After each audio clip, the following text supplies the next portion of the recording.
जय माता दी। मेरे सभी प्यारे दोस्तों, मैं लक्ष्मी शर्मा बड़ों को चरण स्पर्श, छोटों को प्यार और बराबर वालों को दिल से नमस्कार करती हूँ।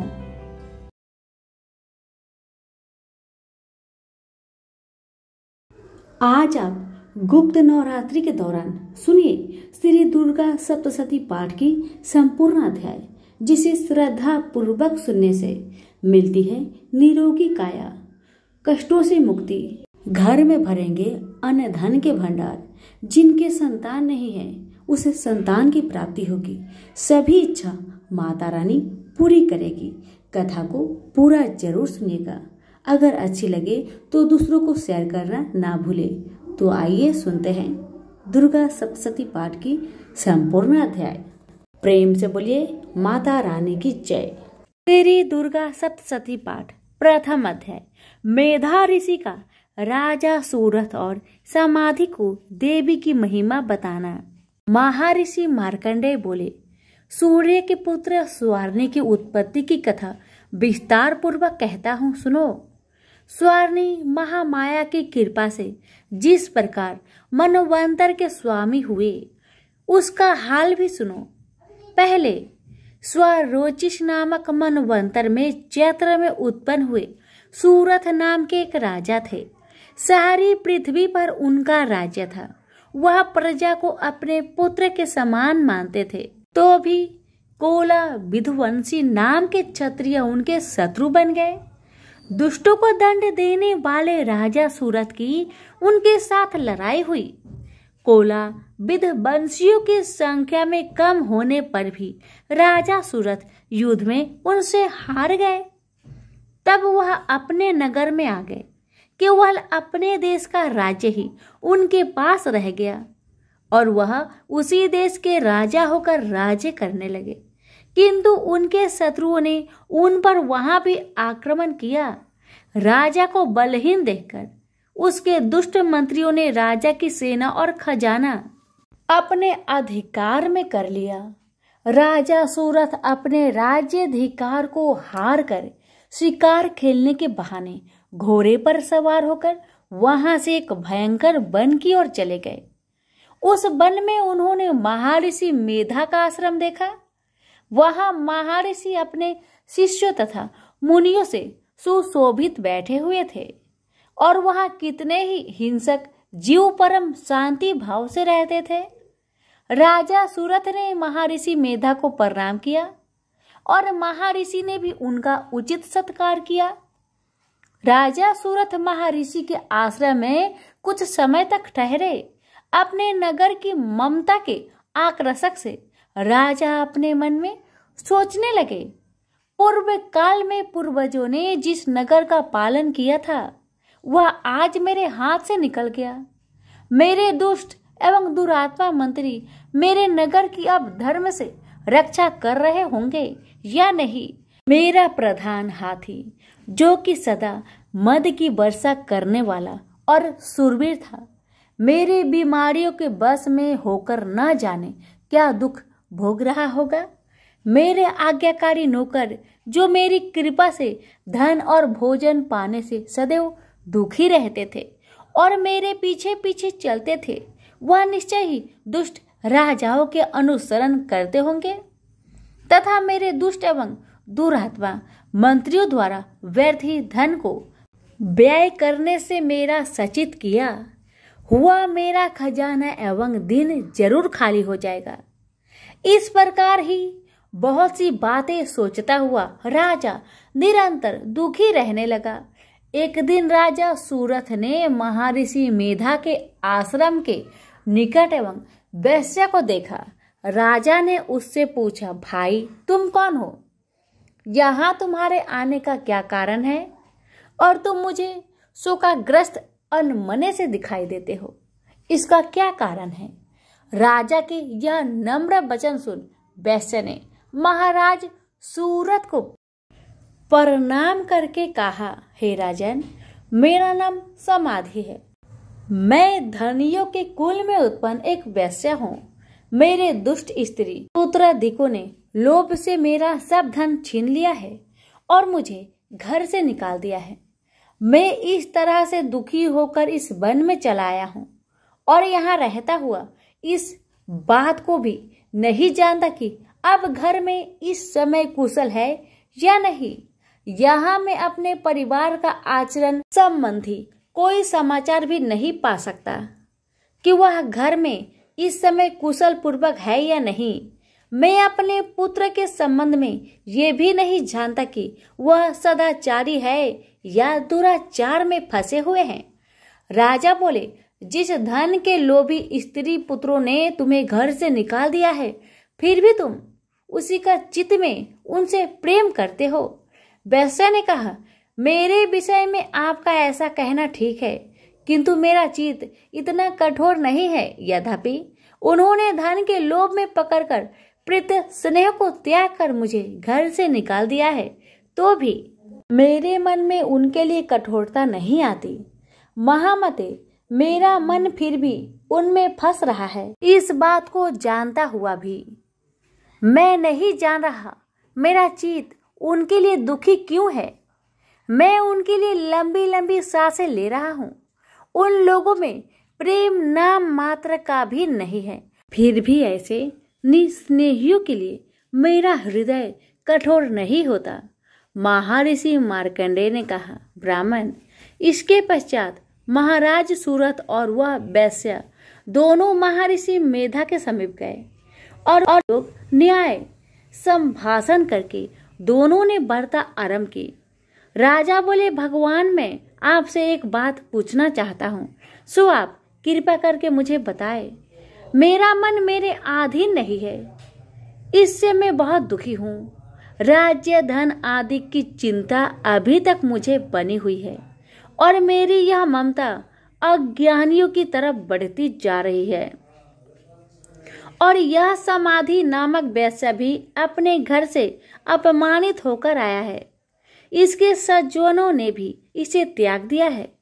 सज्जनों से त्याग हुआ भी यह उनसे हार्दिक प्रेम रखता है। इस तरह हम दोनों ही दुखी हैं। हे महाभाग, उन लोगों के अवगुणों को देखकर भी हम दोनों के मन में उनके लिए ममता जनित आकर्षक उत्पन्न हो रहा है। हमारे ज्ञान रहते हुए भी ऐसा क्यों है? अज्ञानी मनुष्य की तरह हम दोनों में यह मूर्खता क्यों है? महर्षि मेधा ने कहा, विषय मार्ग का ज्ञान सब जंतुओं को है। सबों के लिए विषय पृथक पृथक होते हैं। कुछ प्राणी दिन में नहीं देखते और कुछ रात को, परंतु कोई जीव ऐसे हैं जो दिन तथा रात दोनों में देख सकते हैं। यह सत्य है कि मनुष्य में ज्ञान प्रधान है, किंतु केवल मनुष्य ही ज्ञानी नहीं होता। पशु पंछी आदि भी ज्ञान रखते हैं। जैसे यह पशु पंछी ज्ञानी है, वैसे ही मनुष्यों का ज्ञान है और ज्ञान मनुष्यों में है, वैसे ही पशु पंछियों में है तथा अन्य बातें भी दोनों में एक जैसी पाई जाती है। ज्ञान होने पर भी इन पंछियों की ओर देखो कि अपने भूख से पीड़ित बच्चों की चोंच में कितने प्रेम से अन्न के दाने डालते हैं। राजन, ऐसा ही प्रेम मनुष्य में अपनी संतान के प्रति पाया जाता है। लोभ के कारण अपने उपकार का बदला पाने के लिए मनुष्य पुत्रों की इच्छा करते हैं और इस प्रकार मोह के गड्ढे में गिर जाते हैं। भगवान श्री हरि की जो माया है, उसी में यह संसार मोहित हो रहा है। इसमें आश्चर्य की कोई बात नहीं, क्योंकि वह भगवान विष्णु की योग निद्रा है। यह माया ही तो है जिसके कारण संसार मोह में जकड़ा हुआ है। यही महामाया भगवती देवी ज्ञानियों के चित्त को बलपूर्वक खींचकर मोह में डाल देती है और उसी के द्वारा संपूर्ण जगत की उत्पत्ति होती है। यही भगवती देवी प्रसन्न होकर मनुष्य को मुक्ति प्रदान करती है। यही संसार के बंधन का कारण है तथा संपूर्ण ईश्वरों की भी स्वामिनी है। महाराज सूरत ने पूछा, भगवान, वह देवी कौन है जिसको आप महामाया कहते हैं? ब्राह्मण, वह कैसे उत्पन्न हुई और उसका कार्य क्या है? उसके चरित्र कौन कौन है? प्रभु, उसका जैसा प्रभाव हो जैसा स्वरूप हो वह सभी मुझसे कृपा करके कहिए। मैं आपसे सुनना चाहता हूँ। महर्षि मेधा बोले, राजन, वह देवी तो नित्य स्वरूपा है, उससे यह संसार रचाया गया है, तब भी उसकी उत्पत्ति अनेक प्रकार से होती है। वह सब आप मुझसे सुनो। यह देवताओं का कार्य सिद्ध करने के लिए प्रकट होती है। उस समय वह उत्पन्न हुई कहलाती है। संसार को जलमय करके जब भगवान विष्णु योग निद्रा का आश्रय लेकर शेष शैया पर सो रहे थे, तब मधु केटव नाम के 2 असुर उनके कानों के मैल से प्रकट हो गए। श्री ब्रह्मा जी ने जब उन दोनों को अपनी ओर आते देखा और यह भी देखा कि भगवान विष्णु योग निद्रा का आश्रय लेकर सो रहे हैं, तो वह उस समय श्री भगवान के जगाने के वास्ते उनके नेत्रों में निवास करने वाली योग निद्रा की स्तुति करने लगे। श्री ब्रह्मा जी ने कहा, हे देवी, तुम ही स्वाहा, तुम ही स्वधा और तुम ही वष्टकार हो। स्वर भी तुम्हारा ही स्वरूप है। तुम ही जीवन देने वाली सुधा हो। नित्य अक्षर प्रणव में आकार उकार मकार, इन तीनों में मात्रा के रूप में तुम ही स्थित हो। इनके अतिरिक्त जो बिंदु रूपा अर्ध मात्रा है, जिसका कि विशेष रूप से उच्चारण नहीं किया जा सकता है, हे देवी, वह भी तुम ही हो। हे देवी संध्या, सावित्री तथा परम जननी तुम ही हो। तुम इस विश्व को धारण करने वाली हो। तुमने ही इस जगत की रचना की है और तुम ही इस जगत का पालन करने वाली हो और तुम ही कल्प के अंत में सबको भक्षण करने वाली हो। हे देवी, जगत की उत्पत्ति के समय तुम सृष्टि रूपा होती है, पालन काल में स्थित रूपा हो और कल्प के अंत में संहार रूप धारण कर लेती हो। तुम ही महाविद्या, महामाया, महामेधा, महारात्रि और मोहरात्रि हो। श्री ईश्वरी और बोध स्वरूपा बुद्धि भी तुम ही हो। लज्जा, पुष्टि, तुष्टि, शांति और क्षमा भी तुम ही हो।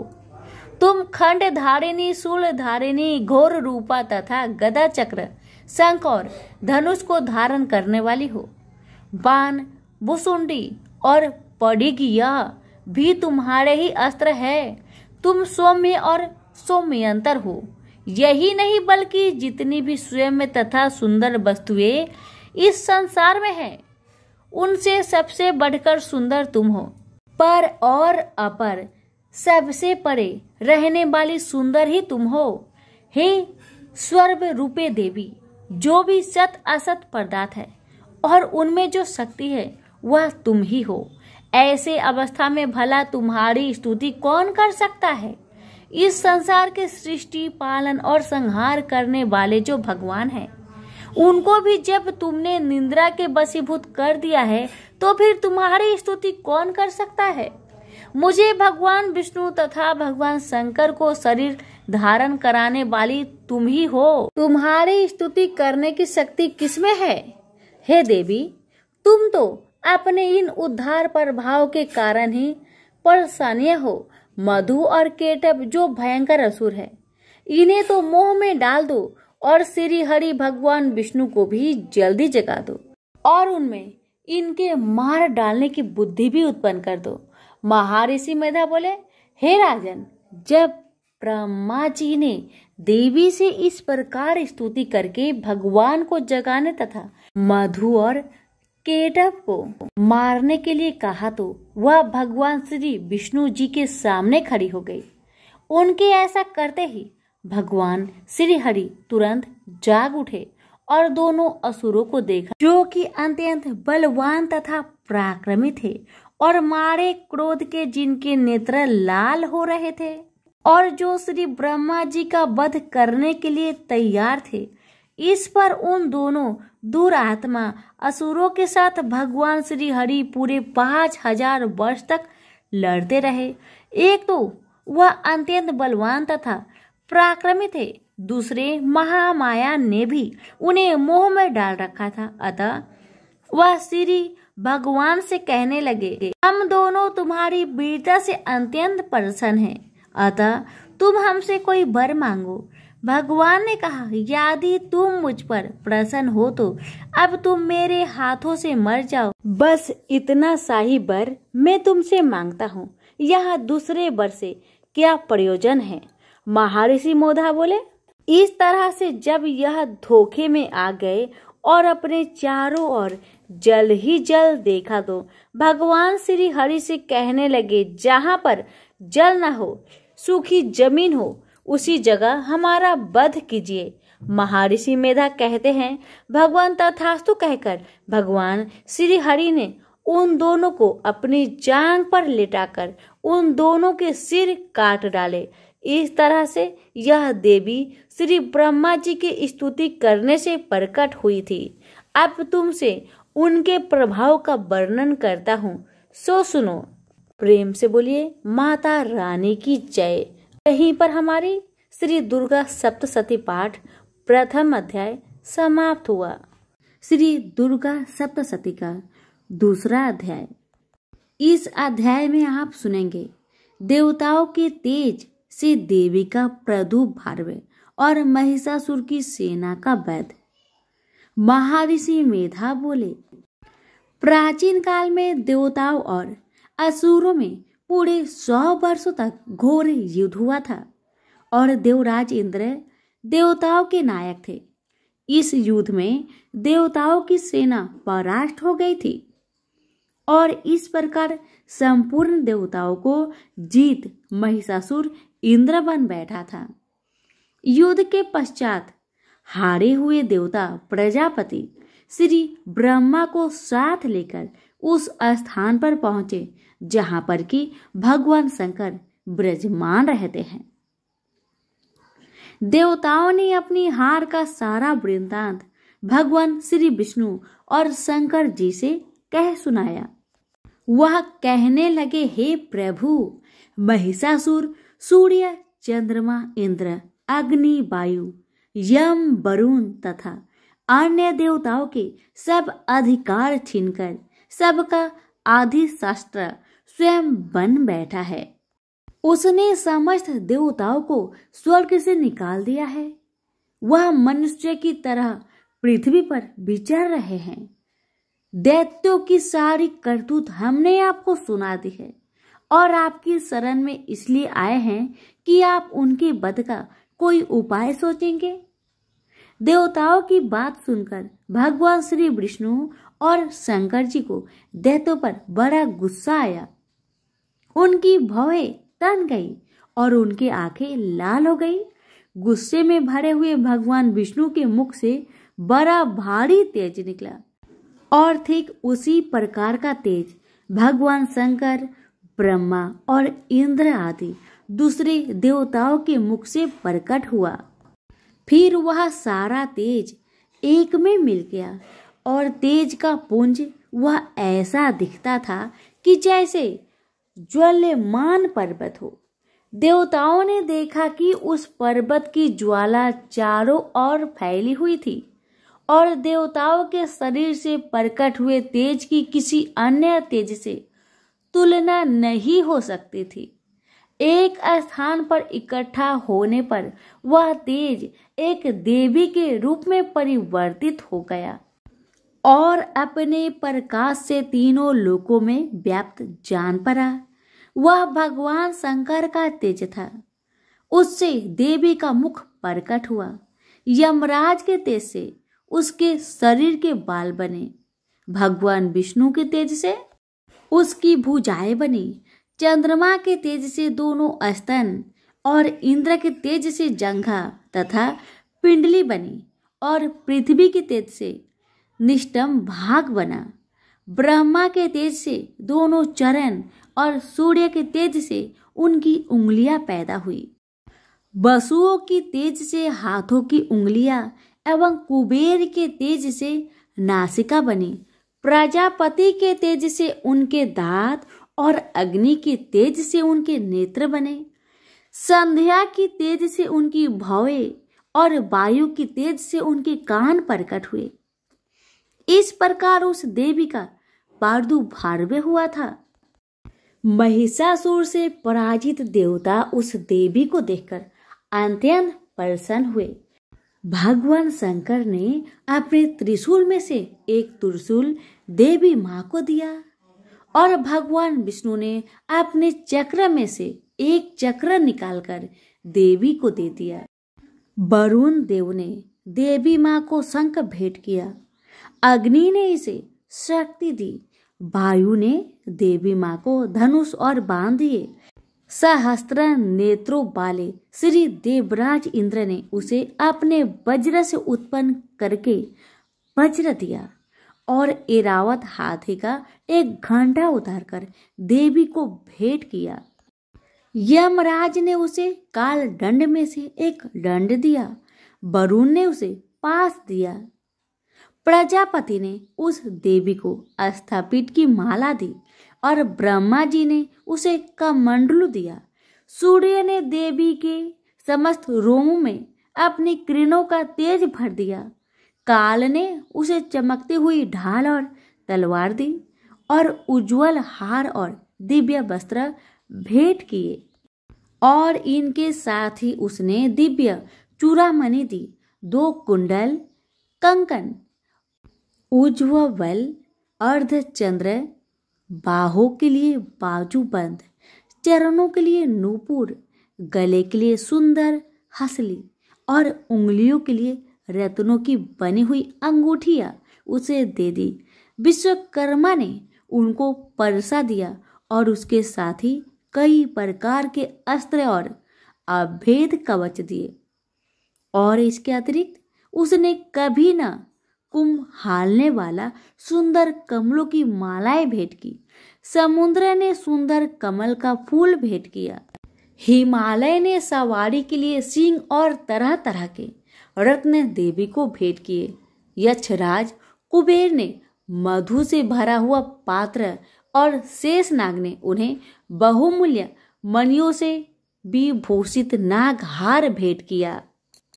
इसी तरह दूसरे देवताओं ने भी उसे आभूषण और अस्त्र देकर उसका सम्मान किया। इसके पश्चात देवी ने उच्च स्वर में गर्जना की।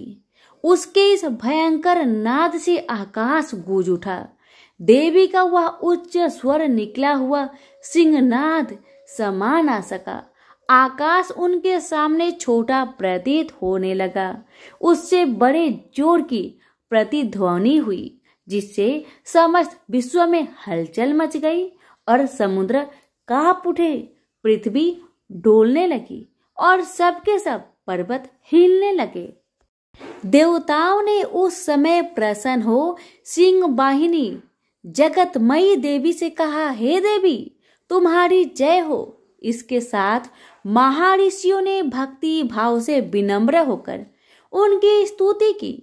संपूर्ण त्रिलोकी को शोक मग्न देखकर दैत्यगण अपनी सेनाओं के साथ लेकर हथियार आदि सजाकर उठ खड़े हुए। महिषासुर की क्रोध की कोई सीमा नहीं थी। उसने क्रोध में भरकर कहा, यह सब क्या उत्पात है। फिर वह अपनी सेना के साथ उस ओर दौड़ा जिस ओर से भयंकर नाद का शब्द सुनाई दिया था और आगे पहुंचकर उसने देवी को देखा, जो कि अपनी प्रभा से तीनों लोक को प्रकाशित कर रही थी। उसके चरणों के भार से पृथ्वी दबी जा रही थी।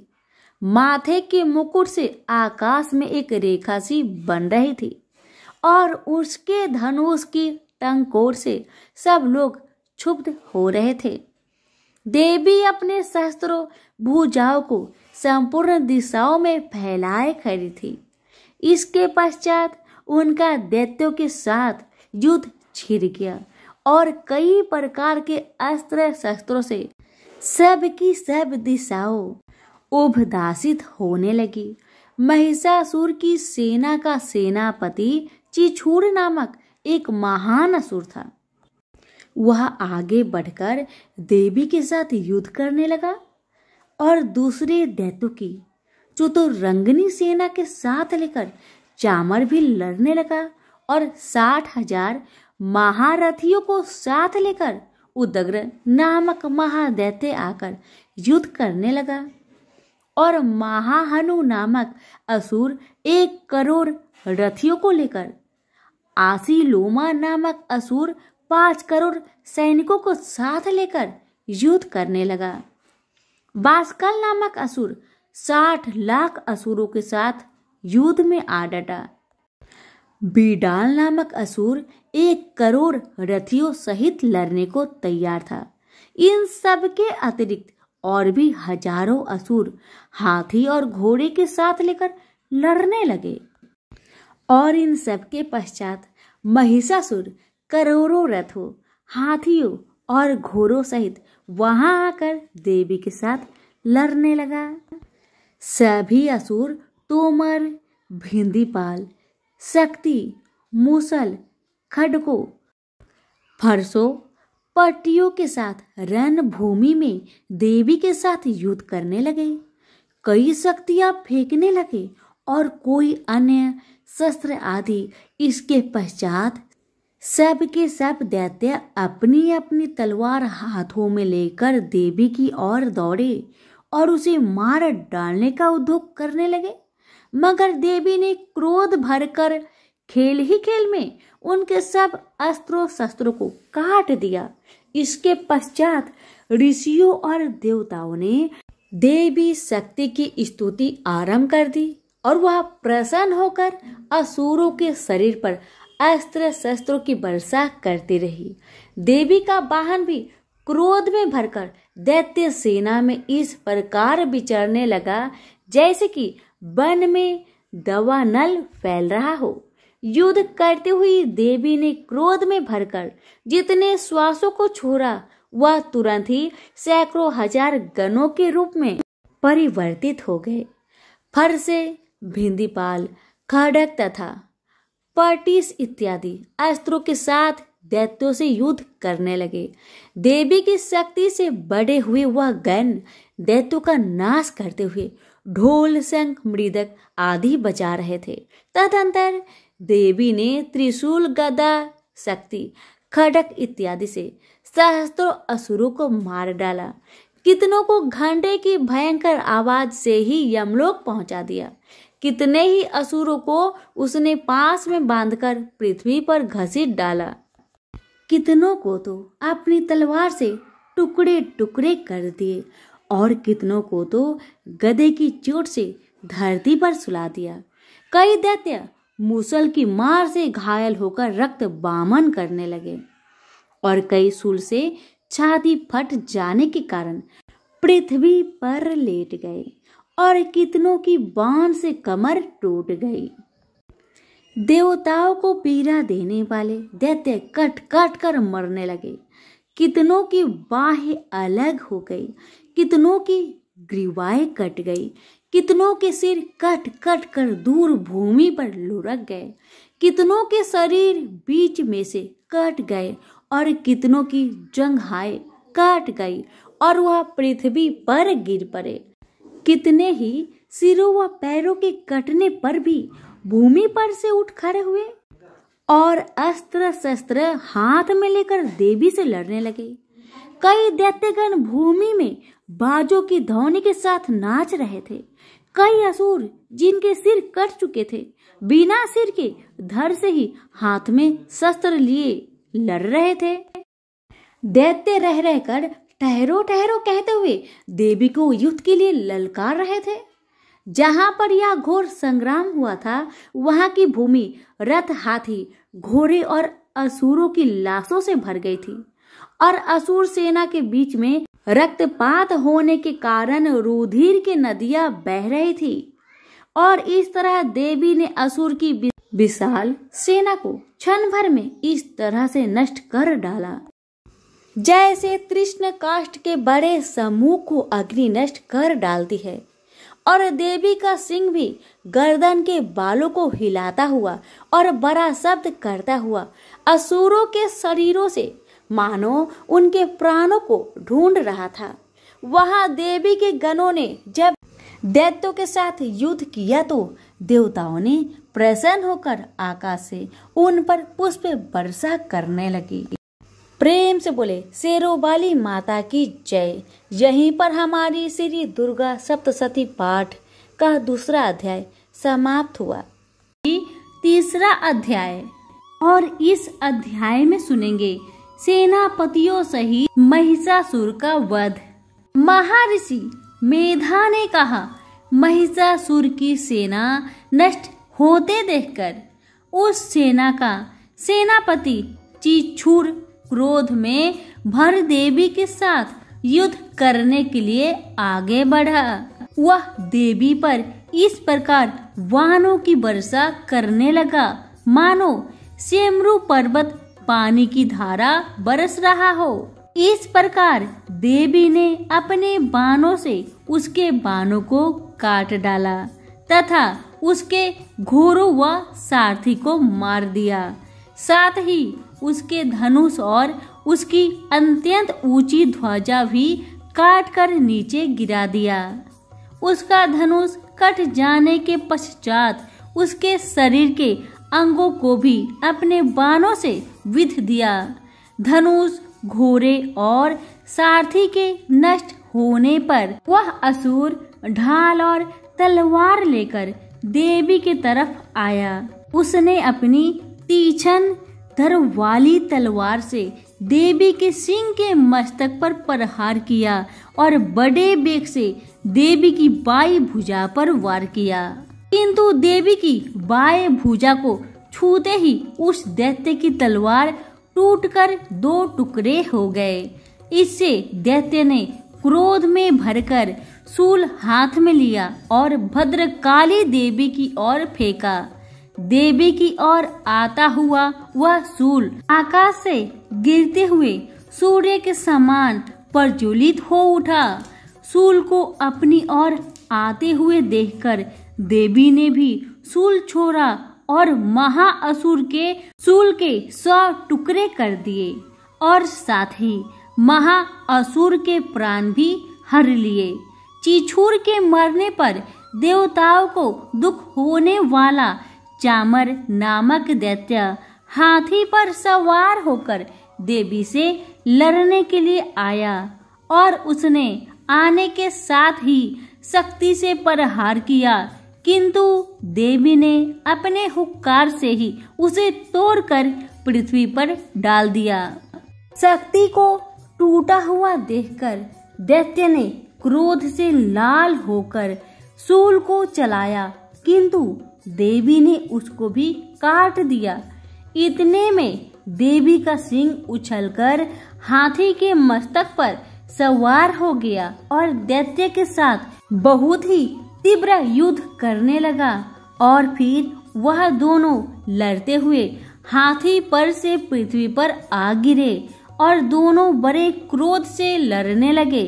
फिर सिंह बड़े जोर से आकाश की ओर उछला और जब पृथ्वी की ओर आया तो अपने पंजे से चामर का सिर धड़ से अलग कर दिया। क्रोध में भरी हुई देवी ने शिला और वृक्ष आदि की चोटों से उदग्र को भी मार दिया। कराल को दांतों से, मुक्कों और थप्पड़ों से चूर्ण कर डाला। क्रुद्ध हुई देवी ने गदहा के प्रहार से उद्धत दैत्य को मार गिरा दिया। भिंदी पाल से वास्कल को बाणों से, ताम्र तथा अंधक को मौत के घात उतार दिया। तीनों नेत्र वाली परमेश्वरी ने त्रिशूल से उग्राशय, उग्रवीर्य और महामनु नामक राक्षसों को मार गिराया। उसने अपनी तलवार से बिडाल नामक दैत्य का सिर काट डाला तथा अपने बाणों से दुर्धर दुर्मुख दोनों राक्षसों को यमलोक पहुंचा दिया। इस प्रकार जब महिषासुर ने देखा कि देवी ने मेरी सेना को नष्ट कर दिया है, तो वह भय से का रूप धारण कर देवी के गणों को दुख देने लगा। उन गणों में कितनों को उसने मुख के प्रहार से, कितनों को खुरों से, कितनों को पूंछ से, कितनों को सिंघों से, बहुतों को दौड़ने के बेग से, अनेकों को सिंहनाद से, कितनों को चक्कर देकर, कितनों को निश्वास वायु के झोंके से पृथ्वी पर गिरा दिया। इस प्रकार वह दैत्य गणों की सेना को गिरा देवी के सिंह को मारने के लिए दौड़ा। इस पर देवी को बड़ा गुस्सा आया। उधर दैत्य भी क्रोध में भरकर धरती को खूरों से खोदने लगा तथा सिंहों से पर्वतों को उखाड़ उखाड़ कर धरती पर फेंकने लगा और मुख से शब्द करने लगा। महिषासुर के बेग से चक्कर देने के कारण पृथ्वी क्षुब्ध होकर फटने लगी। उसकी पूंछ से टकराकर समुद्र चारों ओर फैल गया। हिलते हुए सिंहों के आघात से मेघ खंड खंड हो गए और श्वास से आकाश में उड़ते हुए पर्वत गिरने लगे। इस तरह क्रोध में भरे हुए राक्षस को देख चंडिका को भी क्रोध आ गया और वह उसको मारने के लिए क्रोध से भर गई।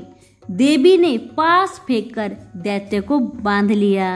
उसने बंध जाने पर दैत्य का रूप त्याग दिया और सिंह का रूप बना लिया और जैसे ही देवी उसका सिर काटने के लिए तैयार हुई, उसने पुरुष का रूप बना लिया जो कि हाथ में तलवार लिए था।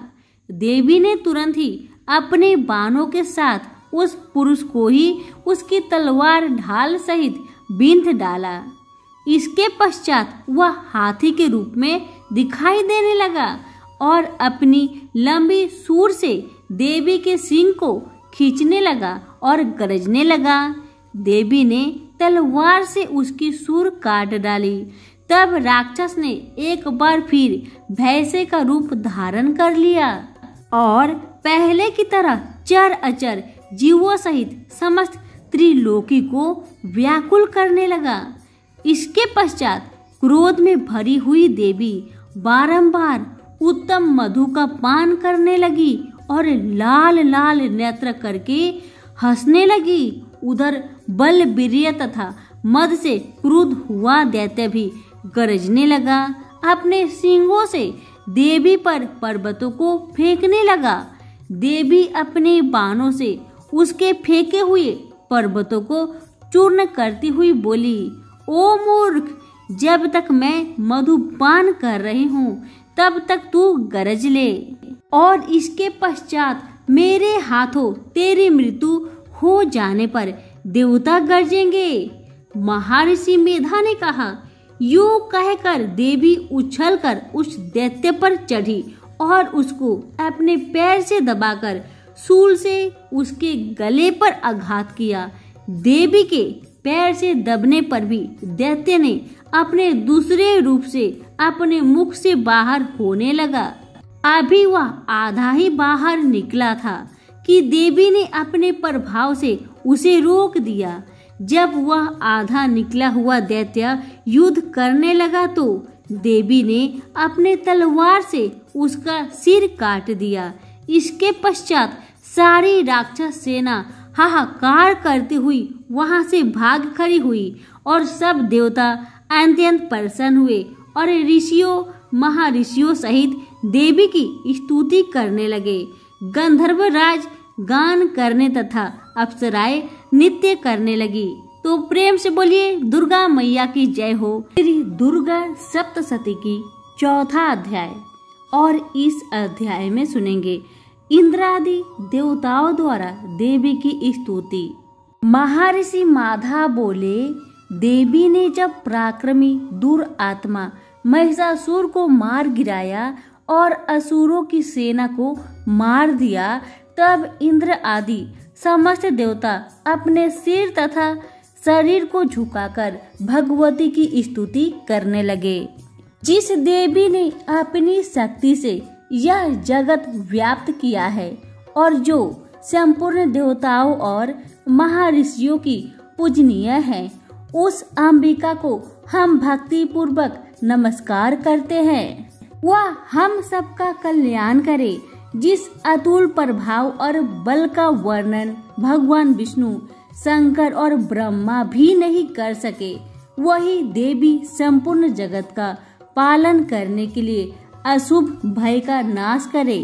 पुण्य आत्माओं के घरों में तुम स्वयं लक्ष्मी रूप में हो और पापियों के घरों में तुम अलक्ष्मी रूप में हो और सतकुल में उत्पन्न होने वालों के लिए लज्जा रूप में उनके घर में निवास करती हो।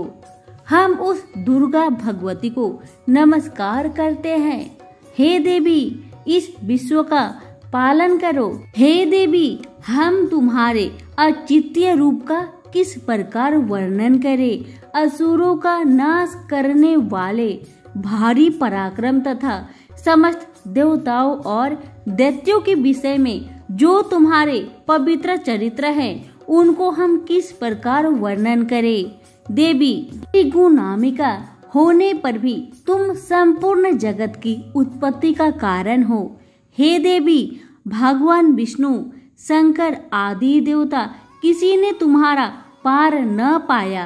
तुम सबकी आश्रय रूप में हो। यह संपूर्ण जगत तुम्हारी ही अंश रूप में है, क्योंकि तुम सबकी अधिभूत प्रकृति हो।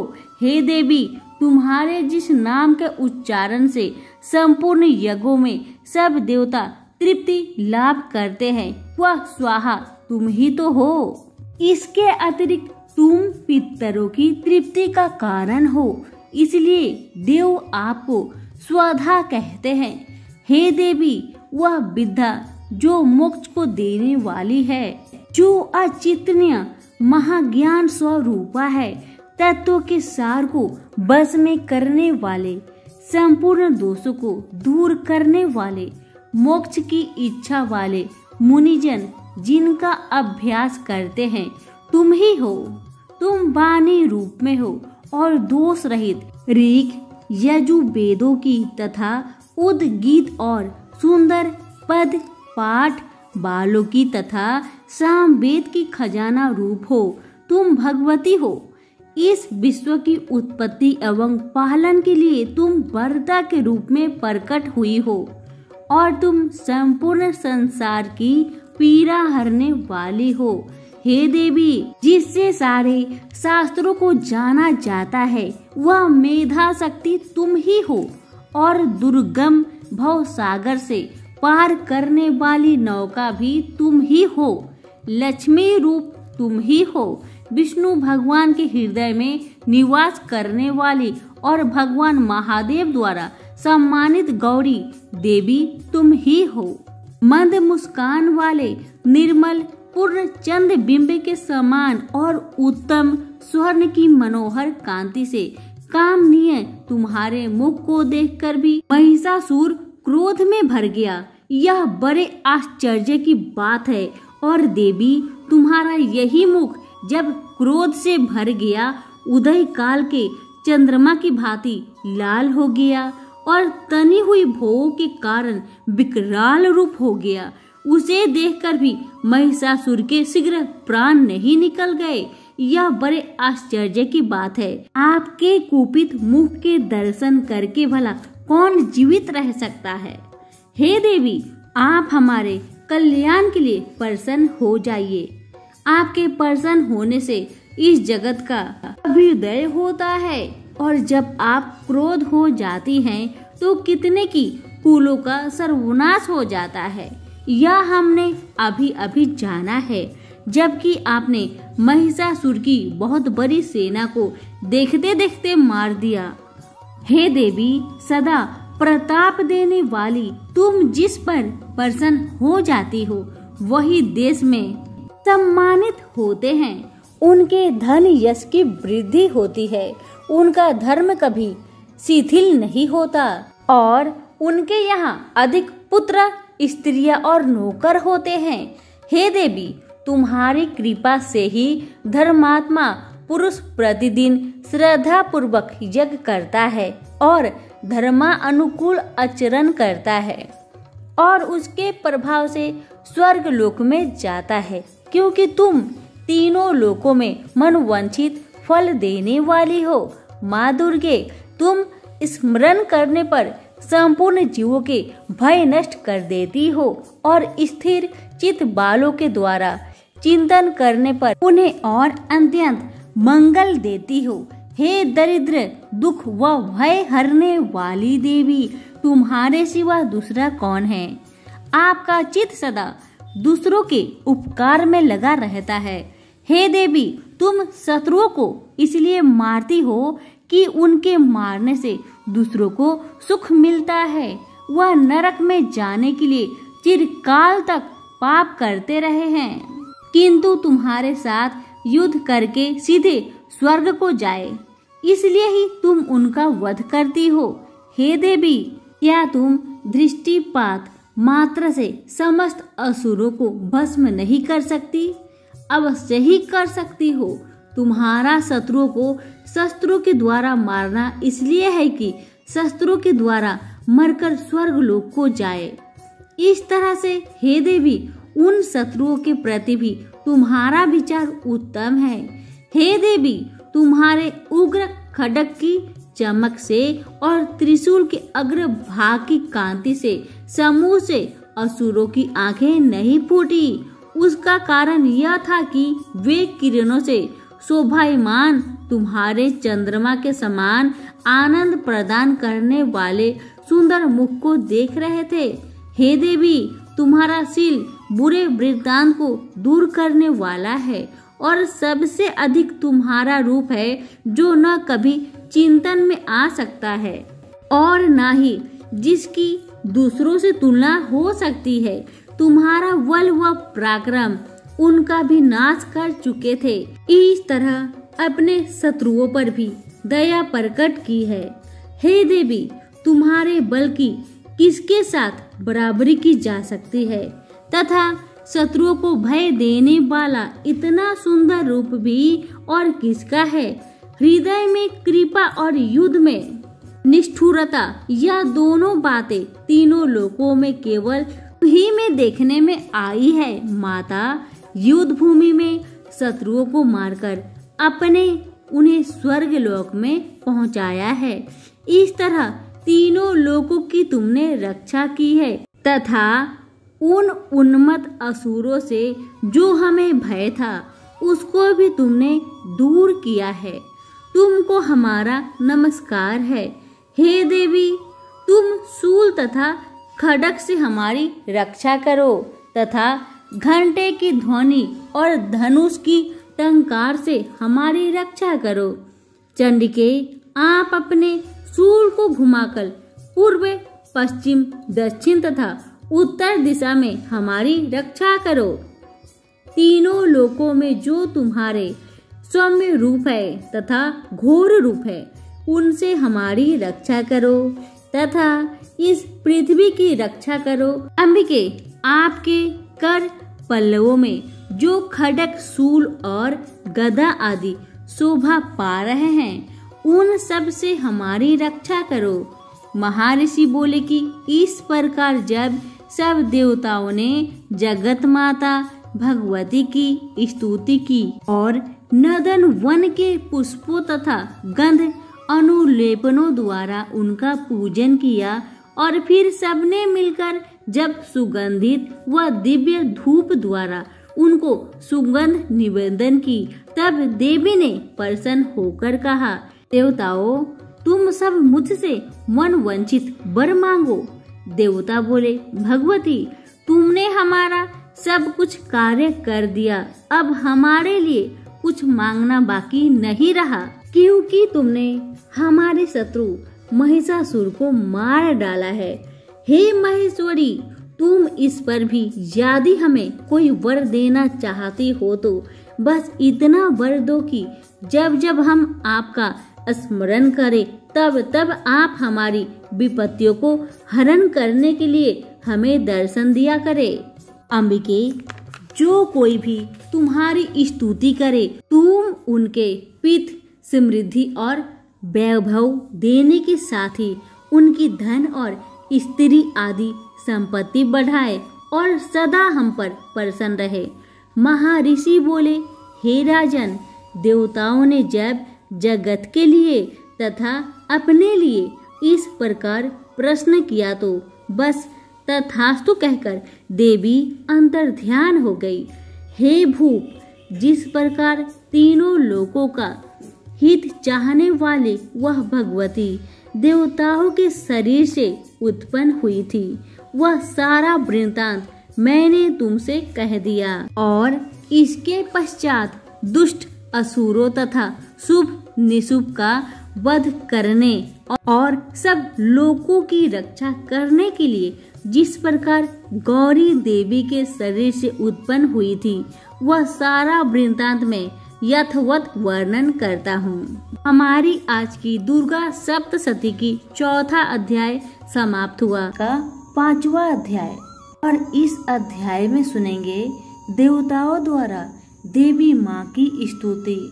महर्षि मेधा ने कहा, पूर्व काल में शुभ निशुभ नामक असुरों ने अपने बल के मद से इंद्र का त्रिलोकी का राज्य और यज्ञों के भाग छीन लिए, और वह दोनों इसी प्रकार सूर्य, चंद्रमा, धर्मराज और वरुण के अधिकार भी छीनकर स्वयं ही उनका उपभोग करने लगे। वायु और अग्नि का कार्य भी वही करने लगे, और इसके पश्चात उन्होंने जिन देवताओं का राज्य छीना था उनको अपने अपने स्थान से निकाल दिया। इस तरह से अधिकार छीने हुए तथा दैत्य द्वारा निकाले हुए देवता अपराजिता देवी का स्मरण करने लगे कि देवी ने हमको वर दिया था कि विपत्ति में मैं तुम्हारी संपूर्ण विपत्तियों को नष्ट कर दूंगी। ऐसा विचार कर सब देवता हिमालय पर गए और भगवती विष्णु माया की स्तुति करने लगे। देवताओं ने कहा, देवी को नमस्कार है, शिव को नमस्कार है, प्रकृति और भद्रा को नमस्कार है। हम लोग रुद्र, नित्य और गौरी को नमस्कार करते हैं। ज्योत्स्नामयी, चंद्र रूपिणी व सुख रूप देवी को निरंतर नमस्कार है। शरणागतों का कल्याण करने वाली वृद्धि और सिद्धि रूपा देवी को हम बार बार नमस्कार करते हैं। और नई रीति राक्षसों की लक्ष्मी तथा स्वार्णी को नमस्कार है। दुर्गा को दुर्गम स्थलों को पार करने वाली दुर्गपरा को सारा सर्वकारिणी ख्याति कृष्णा और ध्रुमा देवी को सदैव नमस्कार है। अत्यंत सौम्य तथा अत्यंत रुद्र रूपा को हम नमस्कार करते हैं। उन्हें हमारा बारंबार प्रणाम है। जगत आधार भूताकृति देवी को बार बार नमस्कार करते हैं। इस देवी को प्राणी मात्र विष्णु माया कहते हैं, उनको नमस्कार है। उसको नमस्कार है। जो देवी संपूर्ण प्राणियों में चेतना कहलाती है, उसको नमस्कार है। उसको नमस्कार है। उसको नमस्कार है। जो देवी संपूर्ण प्राणियों में बुद्धि रूप में स्थित है, उसको नमस्कार है। उसको नमस्कार है। उसको नमस्कार है। जो देवी सब प्राणियों में निद्रा रूप से विराजमान है, उसको नमस्कार है। उसको नमस्कार है। उसको नमस्कार है। जो देवी संपूर्ण प्राणियों में क्षुधा रूप से विराजमान है, उसको नमस्कार है। उसको नमस्कार है। उसको नमस्कार है। हे देवी संपूर्ण प्राणियों में छाया रूप में स्थित है, उसको नमस्कार है। उसको नमस्कार है। उसको नमस्कार है। जो देवी सब प्राणियों में शांति रूप से स्थित है, उसको नमस्कार है। उसको नमस्कार है। उसको नमस्कार है। जो देवी सब प्राणियों में श्रद्धा रूप से स्थित है, उसको नमस्कार है। उसको नमस्कार है। उसको नमस्कार है। जो देवी सब प्राणियों में कांति रूप में स्थित है, उसको नमस्कार है। उसको नमस्कार है। उसको नमस्कार है। जो देवी सब प्राणियों में लक्ष्मी रूप में स्थित है, उसको नमस्कार है। उसको नमस्कार है। उसको नमस्कार है। जो देवी संपूर्ण प्राणियों में वृत्ति रूप में स्थित है, उसको नमस्कार है, उसको नमस्कार है, उसको नमस्कार है। जो देवी संपूर्ण प्राणियों में स्मृति रूप से स्थित है, उसको नमस्कार है, उसको नमस्कार है, उसको नमस्कार है। जो देवी सब प्राणियों में दया रूप से स्थित है, उसको नमस्कार है, उसको नमस्कार है, उसको नमस्कार है। जो देवी संपूर्ण प्राणियों में तुष्टि रूप से स्थित है, उसको नमस्कार है, उसको नमस्कार है, उसको नमस्कार है। जो देवी सब प्राणियों में मातृ रूप में विराजमान है, उसको नमस्कार है, उसको नमस्कार है, उसको नमस्कार है। जो देवी सब प्राणियों में भ्राणित रूप से स्थित है, उसको नमस्कार है, उसको नमस्कार है, उसको नमस्कार है। जो देवी सब प्राणियों में नित्य रूप से स्थित है, उसको नमस्कार है, उसको नमस्कार है, उसको नमस्कार है। जो देवी संपूर्ण प्राणियों में चैतन्य रूप से स्थित है, उसको नमस्कार है, उसको नमस्कार है, उसको नमस्कार है। जो देवी संपूर्ण प्राणियों में भ्रांति रूप से स्थित है, उसको नमस्कार है, उसको नमस्कार है, उसको नमस्कार है। जो देवी संपूर्ण प्राणियों में नित्य व्याप्त रहती है, उसको नमस्कार है। जो देवी चैतन्य रूप से इस संपूर्ण संसार को व्याप्त करके स्थित है, उसको नमस्कार है, उसको नमस्कार है, उसको नमस्कार है। पूर्व काल में देवताओं ने अपने अभीष्ट फल पाने के लिए जिसकी स्तुति की है और देवराज इंद्र ने बहुत दिनों तक जिसका सेवन किया है, वह कल्याण की साधना भूता ईश्वरी हमारा कल्याण और मंगल करे तथा सारी विपत्तियों को नष्ट कर डाले। असुरों के सताए हुए हम संपूर्ण देवता उस परमेश्वरी को इस समय नमस्कार करते हैं तथा जो भक्ति पूर्वक स्मरण किए जाने पर तुरंत ही सब विपत्तियों को नष्ट कर देती है, वह जगदम्बा इस समय भी हमारा मंगल करके और हमारी विपत्तियों को दूर करे। महर्षि मेधा ने कहा, राजन, इस प्रकार जब देवता स्तुति कर रहे थे, उस समय पार्वती देवी गंगा में स्नान करने के लिए आई। तब उनके शरीर से प्रकट हुई शिवा देवी बोली, शुभ दैत्य के स्वर्ग से निकले हुए और निशुभ से हारे हुए ये देवता मेरी ही स्तुति कर रहे हैं। पार्वती के शरीर से अंबिका निकली, इसलिए उनको संपूर्ण लोक में कौशिकी कहते हैं। कौशिकी के प्रकट रहने के पश्चात पार्वती देवी के शरीर का रंग काला हो गया और वह हिमालय पर रहने वाली कालिका देवी के नाम से प्रसिद्ध हुई। फिर शुभ और निशुभ के दूत चंडमुंड वहां आए। उन्होंने परम मनोहर रूप वाली अंबिका को देखा। फिर वह शुभ के पास जाकर बोले, महाराज, एक अत्यंत सुंदर स्त्री हिमालय को प्रकाशित कर रही है। वैसा रंग रूप आज तक हमने किसी स्त्री में नहीं देखा।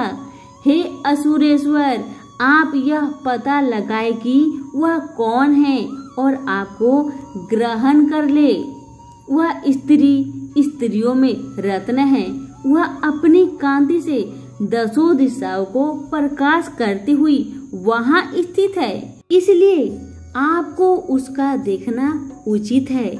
प्रभु, तीनों लोकों के हाथी, घोड़े और मणि इत्यादि जितने रत्न है, वह सब इस समय आपके घर में शोभ्यमान है। हाथियों में रत्न इरावत हाथी और उच्च श्रवा नामक घोड़ा तो आप इंद्र से ले आए हैं। हंसों द्वारा जूता हुआ विमान जो कि ब्रह्मा जी के पास था, अब आपके पास है। और यह महापद नामक खजाना आपने कुबेर से छीना है। समुद्र ने आपको सदा खिले हुए फूलों की जलकनी नामक माला दी है। वरुण का कंचन वर्षा नामक छत्र आपके पास है और रथों में श्रेष्ठ प्रजापति का रथ भी आपके पास ही है। दैत्येंद्र मृत्यु की उत्कादिता नामक शक्ति भी आपने छीन ली है और वरुण का पास भी आपके भ्राता निशुम के पास ही है और समुद्र में पैदा होने वाले सब प्रकार के रत्न भी आपके भ्राता निशुम के अधिकार में हैं और जो अग्नि में न जल सके ऐसे 2 वस्त्र भी अग्निदेव ने आपको दिया है। देवराज, इस प्रकार सारी रत्न रूपी वस्तुएं आप संग्रह कर चुके हैं, तो फिर आप यह कल्याणमयी स्त्री में रत्न रूप अनुपम स्त्री ग्रहण क्यों नहीं करते हैं? महर्षि मेधा ने कहा। चंड मुंड का यह वचन सुनकर शुभ ने कहा, सुग्रीव को अपना दूत बनाकर देवी के पास भेजा जाए। प्रथम उसको सब कुछ समझा दिया कि वहां जाकर तुमको उसको इस प्रकार सब कहना है और यह भी कहना है कि जिस तरह से प्रसन्न होकर वह तुरंत यहाँ चली आए उसी प्रकार समझाकर कहना। दूत सुग्रीव पर्वत के उस रमणीक भाग में जहाँ देवी बसती थी वहां पहुंचा। दूत ने कहा, हे देवी, दैत्यों के राजा शुभ जो इस समय तीनों लोकों का स्वामी है, मैं उसका दूत हूँ और यहाँ तुम्हारे पास आया हूँ।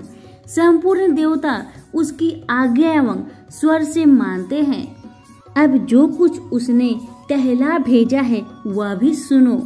उसने कहा है, इस समय संपूर्ण लोकी मेरे बस में है और संपूर्ण यज्ञों के भागों को पृथक पृथक मैं ही लेता हूँ और तीनों लोकों में जितने श्रेष्ठ रत्न हैं वह सब मेरे पास है। देवराज इंद्र का वाहन ऐरावत मेरे पास है जो मैंने उससे छीन लिया है। उच्च श्रवा नामक घोड़ा जो क्षीर सागर मंथन करने से प्रकट हुआ था उसे देवताओं ने मुझे समर्पित किया है। हे सुंदरी, इसके अतिरिक्त और भी जो रत्न भूषण पदार्थ देवताओं के पास थे वह सब मेरे पास है। हे देवी, मैं तुम्हारे संसार की स्त्रियों में रत्न मानता हूँ क्योंकि रत्नों का उपभोग करने वाला मैं ही हूँ। हे चंचल कटाक्षों वाली सुंदरी, अब यह मैं तुझ पर छोड़ता हूँ कि तू मेरे या मेरे भाई महापराक्रमी निशुम्भ की सेवा में आ जाए। यदि तू मुझे बढ़ेगी तो तुझे अतुल महान ऐश्वर्य की प्राप्ति होगी। अतः तुम अपनी बुद्धि से यह विचार कर ले और मेरे पास चली आओ। महर्षि मेधा ने कहा। दूत के ऐसा कहने पर संपूर्ण जगत का कल्याण करने वाली भगवती दुर्गा मन ही मन मुस्कुराई और इस प्रकार कहने लगी। देवी ने कहा, हे दूत, तू जो कुछ कह रहा है वह सत्य है और इसमें किंचित मात्र भी झूठ नहीं है। शुभ इस समय तीनों लोकों का स्वामी है और निशुम्भ भी इसी तरह पराक्रमी है, किंतु इसके संबंध में जो प्रतिज्ञा कर चुकी हूँ उसे मैं कैसे झुठला सकती हूँ। अतः तू मैंने जो प्रतिज्ञा की हूँ उसे सुन। जो मुझे युद्ध में जीत लेगा और मेरे अभिमान को खंडित करेगा और बल में मेरे समान होगा वही मेरा स्वामी होगा। इसलिए शुभ अथवा महापराक्रमी निशुम्भ यहाँ आए और युद्ध में जीतकर मुझसे विवाह कर ले। इसमें भला देर की क्या आवश्यकता है। दूत ने कहा, हे देवी, तुम अभिमान में भरी हुई हो, मेरे सामने तुम ऐसी बात ना करो। इस त्रिलोकी में मुझे तो ऐसा कोई नहीं दिखाई देता जो कि शुभ और निशुम्भ के सामने ठहर सके। हे देवी, जब अन्य देवताओं में से कोई शुभ व निशुम्भ के सामने युद्ध में ठहर नहीं सकता, तो फिर तुम जैसी स्त्री उनके सामने रणभूमि में ठहर सकेगी? जिन शुभ आदि असुरों के सामने इंद्र आदि देवता नहीं ठहर सके, तो फिर तुम अकेले स्त्री उनके सामने कैसे ठहर सकोगी? अतः तुम मेरा कहना मानकर उनके पास चलो, नहीं तो जब वह तुम्हें केस पकड़कर घसीटते हुए ले जाएंगे तो तुम्हारा गौरव नष्ट हो जाएगा। इसलिए मेरी बात मान लो। देवी ने कहा, जो कुछ तुमने कहा ठीक है। शुभ और निशुम्भ बड़े बलवान हैं, लेकिन मैं क्या कर सकती हूँ, क्योंकि मैं बिना विचारे प्रतिज्ञा कर चुकी हूँ। इसलिए तुम आओ और मैंने जो कुछ कहा है वह सब आदर पूर्वक असुरेंद्र से कह दो। इसके पश्चात जो वह उचित समझे कर ले। यहीं पर हमारी श्री दुर्गा सप्तशती की 5वां अध्याय समाप्त हुआ। अब अगली वीडियो में आप सुनेंगे 6ठा अध्याय। प्रेम से बोलिए दुर्गा मैया की जय हो। श्री दुर्गा सप्तशती की 6ठा, 7वां और 8वां अध्याय। महर्षि मेधा ने कहा, देवी की बात सुनकर दूत क्रोध में भरा हुआ वहां से असुरेंद्र के पास पहुंचा और सारा वृत्तांत उसे कह सुनाया। दूत की बात सुनकर असुरेंद्र की क्रोध का परवर न रहा और उसने अपने सेनापति धूम्रलोचन से कहा, धूम्रलोचन, तुम अपनी सेना सहित शीघ्र वहां जाओ और उस दुष्ट को केसों से पकड़कर घसीटते हुए यहाँ ले आओ। यदि उसकी रक्षा के लिए कोई दूसरा खड़ा हो, चाहे वह देवता, यक्ष अथवा गंधर्व ही क्यों न हो, उसको तुम अवश्य मार डालना। महर्षि मेधा ने कहा। शुभ के इस प्रकार आज्ञा देने पर धूम्रलोचन 60,000 राक्षसों की सेना को साथ लेकर वहां पहुंचा और देवी को देख ललकार कर कहने लगा, अरे तू अभी शुभ और निशुम्भ के पास चल। यदि तू प्रसन्नता पूर्वक मेरे साथ न चली तो मैं तुझे केस से घसीटता हुआ ले चलूंगा। देवी कहने लगी, असुरेंद्र का भेजा हुआ तेरे जैसा बलवान यदि बलपूर्वक मुझे ले जाएगा तो ऐसी दशा में मैं तुम्हारा क्या कर सकती हूँ। महर्षि मेधा ने कहा। ऐसा कहने पर धूम्रलोचन उसकी ओर लपका, किंतु देवी ने उसे अपनी हुक्कार से ही भस्म कर डाला। यह देखकर असुर सेना क्रोध होकर देवी की ओर बढ़ी, परंतु अंबिका ने उन पर तीखे बाणों की शक्तियां तथा फरसों की वर्षा आरंभ कर दी। इतने में देवी का वाहन भी अपने ग्रीवा के बालों को झपकता हुआ और बड़ा भारी शब्द करता हुआ असुर सेना में कूद पड़ा। उसने कई असुर अपने पंजों से, कई अपने जबरों से और कई को धरती पर पटक कर अपनी दांतों से घायल करके मार डाला। उसने कई असुरों के अपने नखों से पेट फाड़ डाले और कई असुरों के तो केवल थप्पड़ मारकर सिर धड़ से अलग कर दिया। कई असुरों की भुजाएं और सिर तोड़ डाले और गर्दन के बालों को हिलाते हुए उसने कई असुरों को पकड़कर पेट फाड़कर उनका रक्त पी डाला। इस प्रकार देवी के उस महाबलवान सिंह ने क्षण भर में असुर सेना को समाप्त कर दिया। शुभ ने यह सुना कि देवी ने धूम्रलोचन असुर को मार डाला है और उसके सिंह ने सारी सेना का संहार कर डाला है, तब उसको बड़ा क्रोध आया। उसके मारे क्रोध के ओठ फरकने लगे और उसने चंड और मुंड नामक महाअसुरों को आज्ञा दी कि हे चंड, हे मुंड, तुम अपने साथ ही बड़ी सेना लेकर वहां जाओ। उस देवी के बाल पकड़कर और बांधकर तुरंत यहाँ ले आओ। यदि उसको यहाँ लाने में किसी प्रकार का संदेह हो तो अपने सेना सहित उसे लड़ते हुए उसको मार डालो, और जब वह दुष्ट और उसका सिंह दोनों मारे जाए तब भी उसको बांधकर यहाँ ले आना। यहीं पर हमारी श्री दुर्गा सप्तशती की 6वां अध्याय समाप्त हुआ। आइए अब सुनते हैं 7वां अध्याय। महर्षि मेधा ने कहा, दैत्यराज की आज्ञा पाकर चंड और मुंड चतुरंगिनी सेना के साथ लेकर हथियार उठाए और देवी से लड़ने के लिए चल दिए। हिमालय पर्वत पर पहुंचकर उन्होंने मुस्कुराती हुई देवी को जो सिंह पर बैठी हुई देखा। अब असुर उनको पकड़ने के लिए तलवार लेकर उनकी ओर बढ़े। तब अंबिका को उन पर बड़ा क्रोध आया और क्रोध के मारे उनका मुख लाल काला पड़ गया। उनकी भुकुटियां चढ़ गई और उनके ललाट में अत्यंत भयंकर तथा अत्यंत विस्तृत मुख वाली लाल आंखों वाली काली प्रकट हुई, जो अपने हाथों में तलवार और पास ली हुई थी। वह विचित्र खड्ग धारण की हुई थी तथा चीते की चर्म की साड़ी एवं नरमुंड की माला पहन रखी थी। उनका सांस सूखा हुआ था और शरीर केवल हड्डियों का ढांचा था और भयंकर शब्द से दिशाओं को पूर्ण कर रही थी। वह असुर सेना पर टूट पड़ी और दैत्यों को भक्षण करने लगी। वह पार्श राक्षसों, अंकुशधारी महावतों, हथियारों पर सवार योद्धाओं और घंटा सहित हाथियों को एक हाथ से पकड़ पकड़ कर अपने मुंह में डाल रही थी।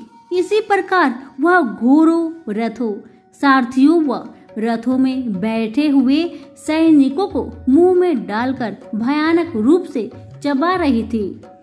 किसी के केस पकड़कर, किसी के गर्दन पकड़कर, किसी के पैरों से दबाकर और किसी दैत्य को छाती से मसलकर मार रही थी। वह दैत्य के छोड़े हुए बड़े बड़े अस्त्र शस्त्रों को मुंह में पकड़कर और क्रोध में भरकर उनको दांतों से पीस रही थी।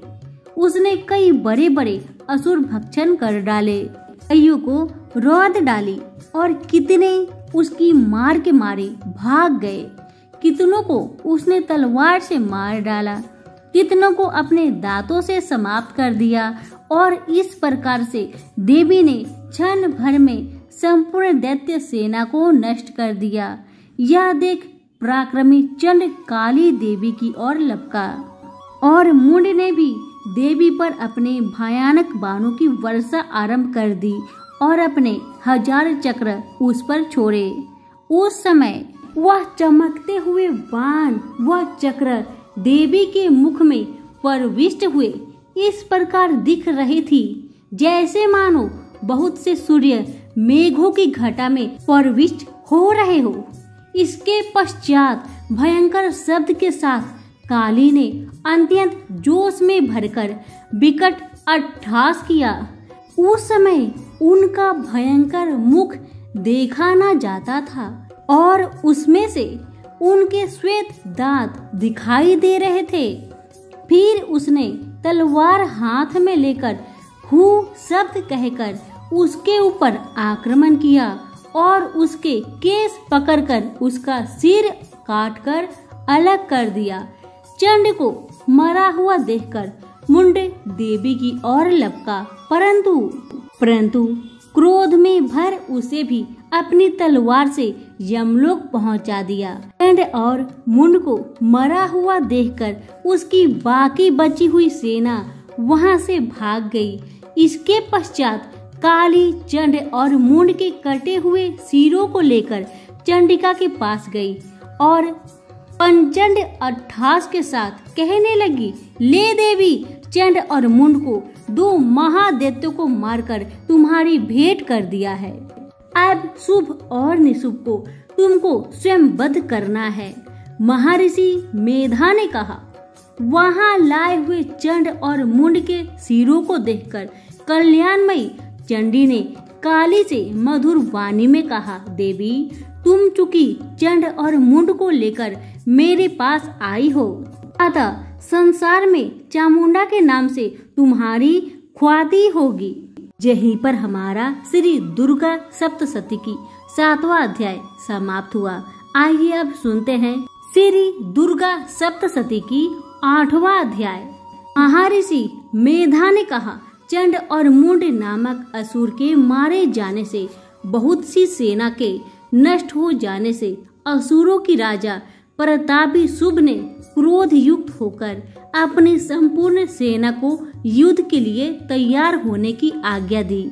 उसने कहा, आज उदा युद्ध नामक 86 असुर सेनापति अपनी सेनाओं के साथ युद्ध के लिए जाए और कंबू नामक 84 सेनापति भी वहां आए और कोटि वीर्य नामक 50 सेनापति और धर्मकुल के 100 सेनापति प्रस्थान करे।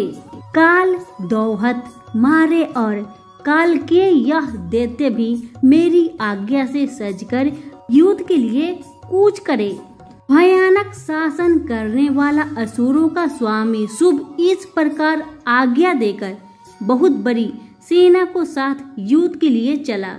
उसकी सेना को अपनी ओर आता देखकर चंद्रिका ने अपनी धनुष की टंकार से पृथ्वी और आकाश के बीच का भाग गुज्जा दिया।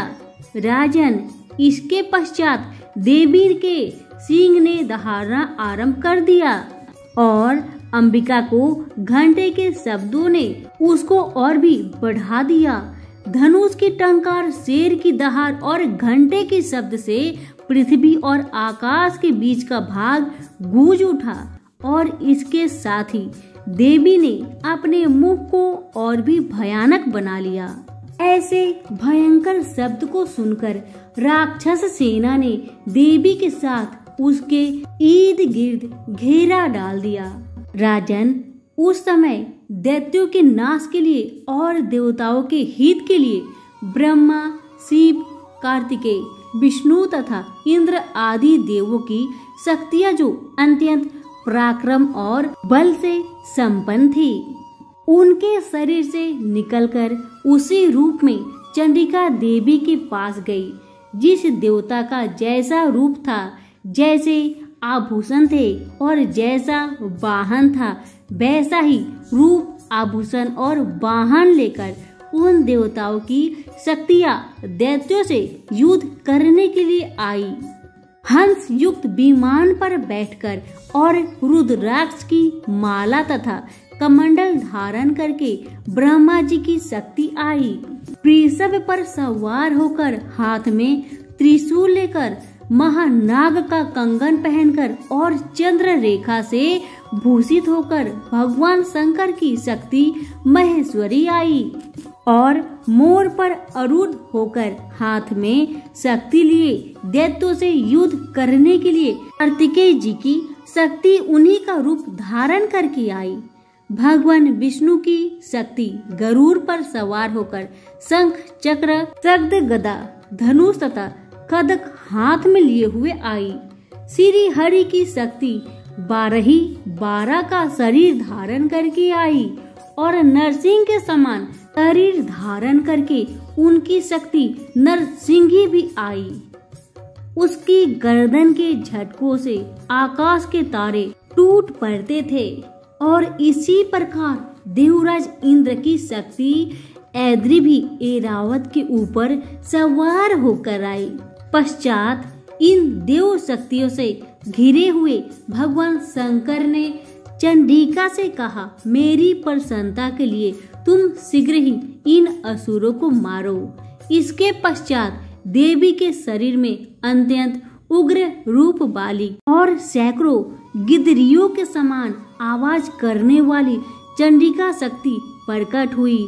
उस अपराजित देवी ने धूमित जटा वाले भगवान शंकर जी से कहा, प्रभु आप मेरी ओर से दूत बनकर शुभ और निशुभ के पास जाइए और उन अत्यंत गर्विले दैत्यों से कहिए तथा उनके अतिरिक्त और भी दैत्य वहां युद्ध के लिए उपस्थित है, उनसे भी कहिए जो तुम्हें अपने जीवित रहने की इच्छा हो तो त्रिलोकी का राज्य इंद्र को दे दे।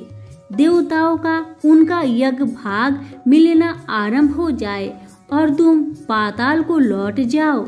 किंतु यदि बल के गर्भ से तुम्हारी लड़ने की इच्छा हो तो फिर आ जाओ, तुम्हारी मांस से मेरी योगिनियां तृप्त होगी।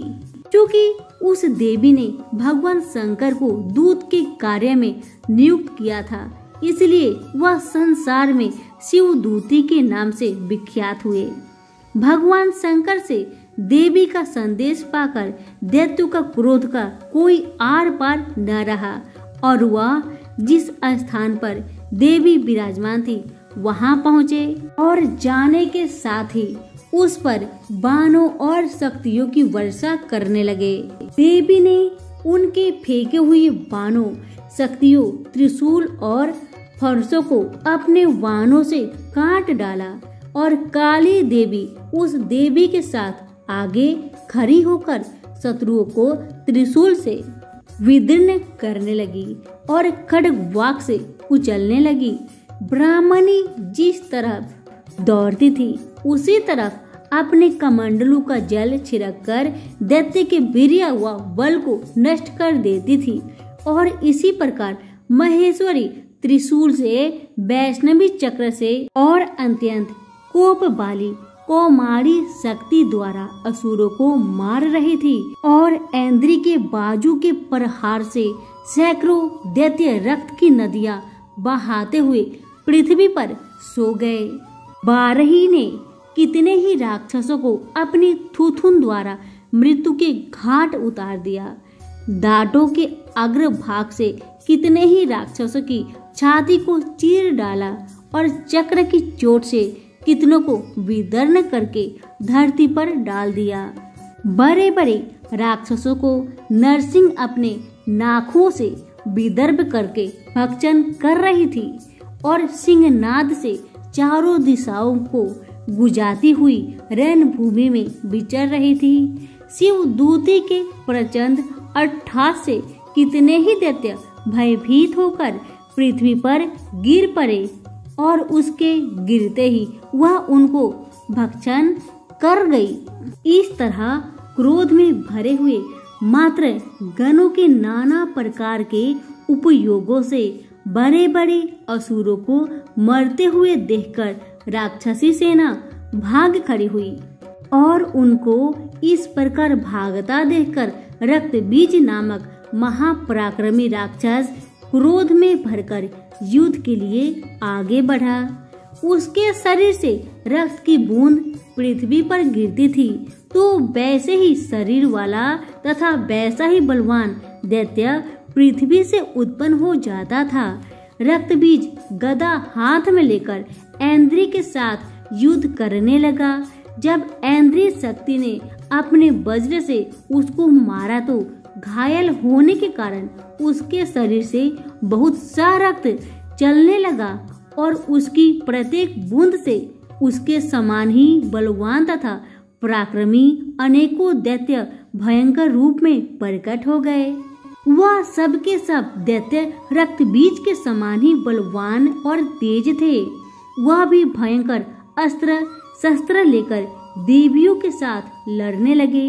जब ऐन्द्री के वज्र प्रहार से हजारों से उसके मस्तक पर चोट लगी और रक्त बहने लगा तो उसमें से हजारों पुरुष उत्पन्न हो गए।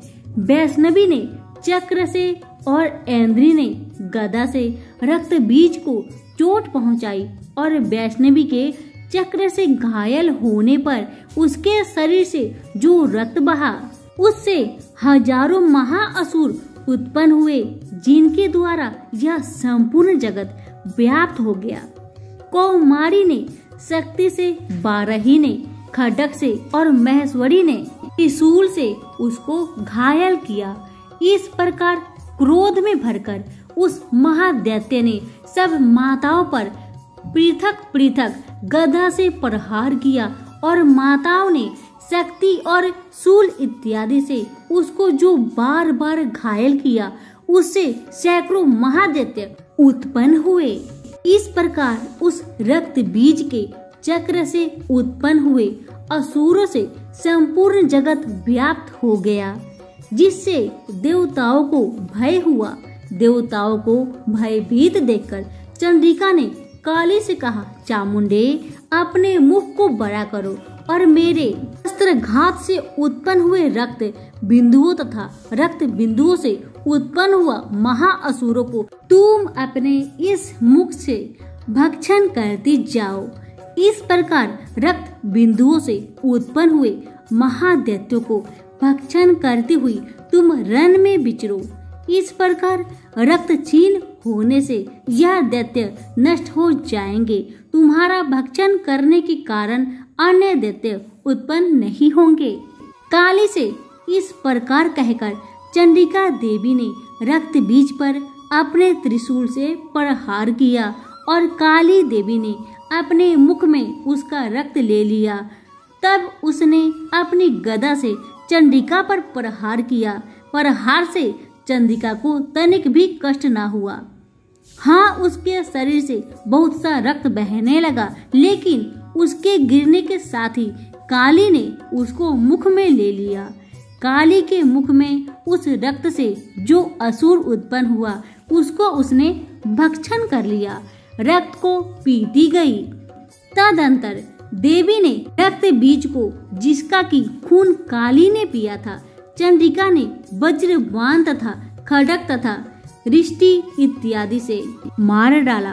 राजन, अनेक प्रकार के शस्त्रों से मारा हुआ और खून से वंचित हुआ महादैत्य रक्त बीज पृथ्वी पर गिर पड़ा।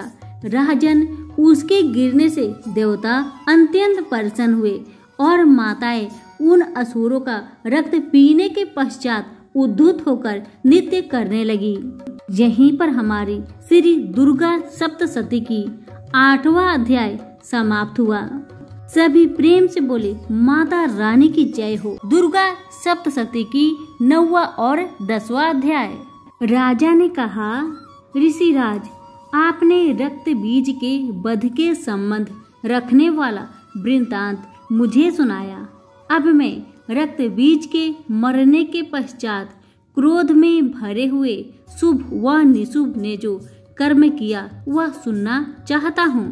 महर्षि मेधा ने कहा, रक्त बीज के मारे जाने पर शुभ और निशुभ को बहुत क्रोध आया और अपनी बहुत बड़ी सेना को इस प्रकार सर्वनाश होते देखकर निशुभ देवी पर आक्रमण करने के लिए दौड़ा।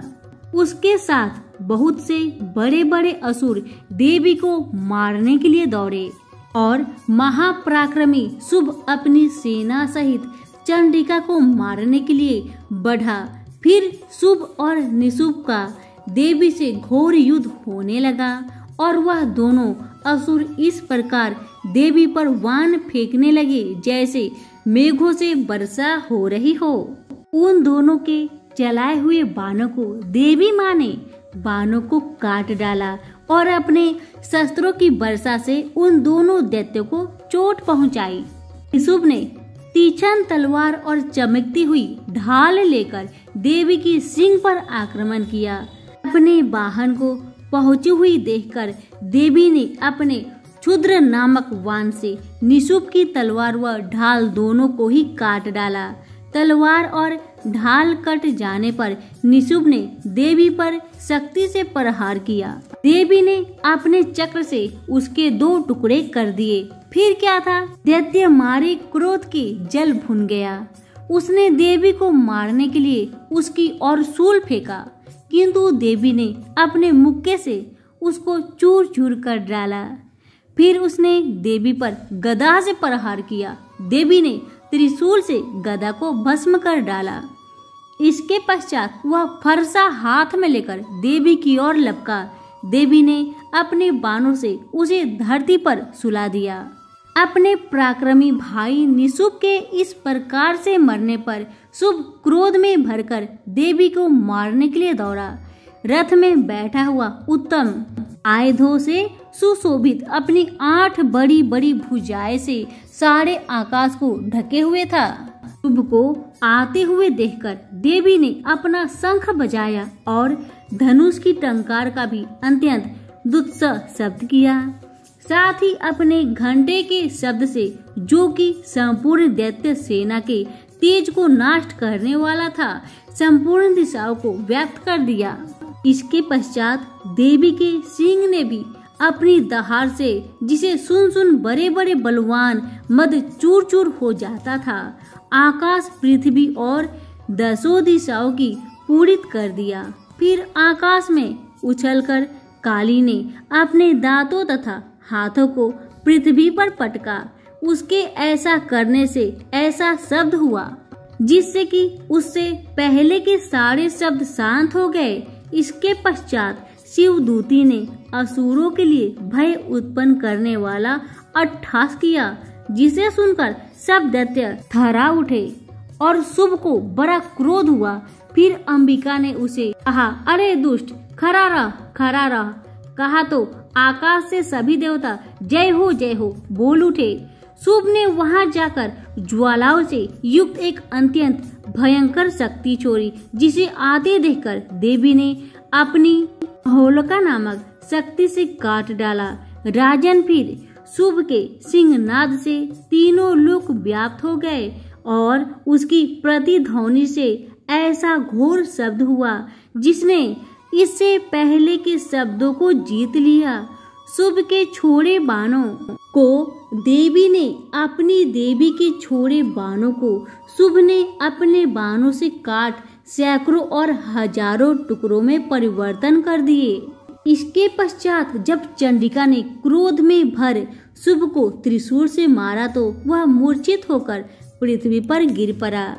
इतने में निशुभ चैतन्य होकर वहां धनुष लेकर आया और अपने बाणों से उसने देवी काली तथा सिंह को घायल कर दिया। फिर उस राक्षस ने 10,000 भुजाएं धारण करके चक्र आदि आयुधों से देवी को आच्छादित कर दिया। तब भगवती दुर्गा ने कुपित होकर अपने बाणों से उन चक्रों तथा बाणों को काट डाला।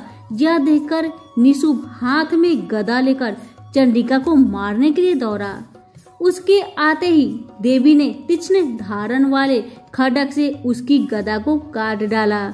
उसने फिर त्रिशूल हाथ में ले लिया। देवताओं को दुखी करने वाला निशुभ को त्रिशूल हाथ में लिए हुए आता देखकर चंडिका ने अपने शूल से उसकी छाती पर प्रहार किया और उसकी छाती चीर डाला। शूल विदीर्ण हो जाने पर उसकी छाती में से एक उस जैसा महापराक्रमी दैत्य ठहर जा कहता हुआ निकला। उसको देखकर देवी ने बड़े जोर से ठहाका लगाया। अभी वह निकलने भी न पाया था कि उसका सिर अपनी तलवार से काट डाला। सिर के काटने के साथ ही वह पृथ्वी पर गिरा। तदंतर सिंह दहाड़ कर असुरों को भक्षण करने लगा और काली शिवदूती भी राक्षसों का रक्त पीने में लगी। कोमारी की शक्ति से कितने ही महादैत्य नष्ट हुए। ब्राह्मणी के कमंडल के जल से कितने ही असुर तेजोहत हो गए। कई दैत्य महाश्वरी के त्रिशूल से विदीर्ण होकर पृथ्वी पर गिर पड़े और कई बारही के प्रकार से छिन्न भिन्न होकर धराशायी हो गए। वैष्णवी ने भी अपने चक्र से बड़े बड़े महापराक्रमियों का कचुम्बर निकालकर उन्हें यमलोक भेज दिया और ऐन्द्री के वज्र से कितने ही महाबली राक्षस टुकड़े हो गए और कई दैत्य मारे गए, कई भाग गए। कितने ही काली शिवदूती और सिंह ने भक्षण कर लिया। यहीं पर हमारी दुर्गा सप्तशती की 9वां अध्याय समाप्त हुआ। अब हम सुनेंगे 10वां अध्याय। महर्षि मेधा ने कहा, राजन, अपने प्यारे भाई को मरा हुआ तथा सेना को नष्ट हुए देखकर क्रोध में भरकर दैत्यराज शुभ कहने लगा, दुष्ट दुर्गे, तू अहंकार से गर्व मत कर, क्योंकि तू दूसरों की शक्ति से लड़ रही है। फिर देवी ने कहा, दुष्ट, मैं तो अकेली ही हूँ। इस संसार में मेरे सिवा दूसरा कौन है? यह सब मेरी शक्तियाँ हैं। देख, यह सब की सब मुझ में प्रविष्ट हो रही है। इसके पश्चात ब्राह्मणी आदि सब देवियाँ उस देवी के शरीर में लीन हो गई और देवी अकेली रह गई। तो देवी ने कहा, मैं अपनी ऐश्वर्य शक्ति से अनेक रूपों में यहाँ उपस्थित हुई थी। उन सब रूपों को मैंने समेट लिया है।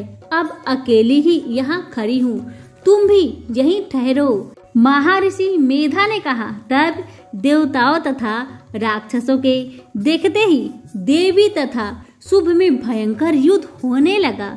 अंबिका देवी ने सैकड़ों अस्त्र शस्त्र छोड़े। उधर दैत्यराज ने भी भयंकर अस्त्रों का प्रहार आरंभ कर दिया। देवी के छोड़े हुए सैकड़ों अस्त्र को दैत्य ने अपने अस्त्रों द्वारा काट डाला।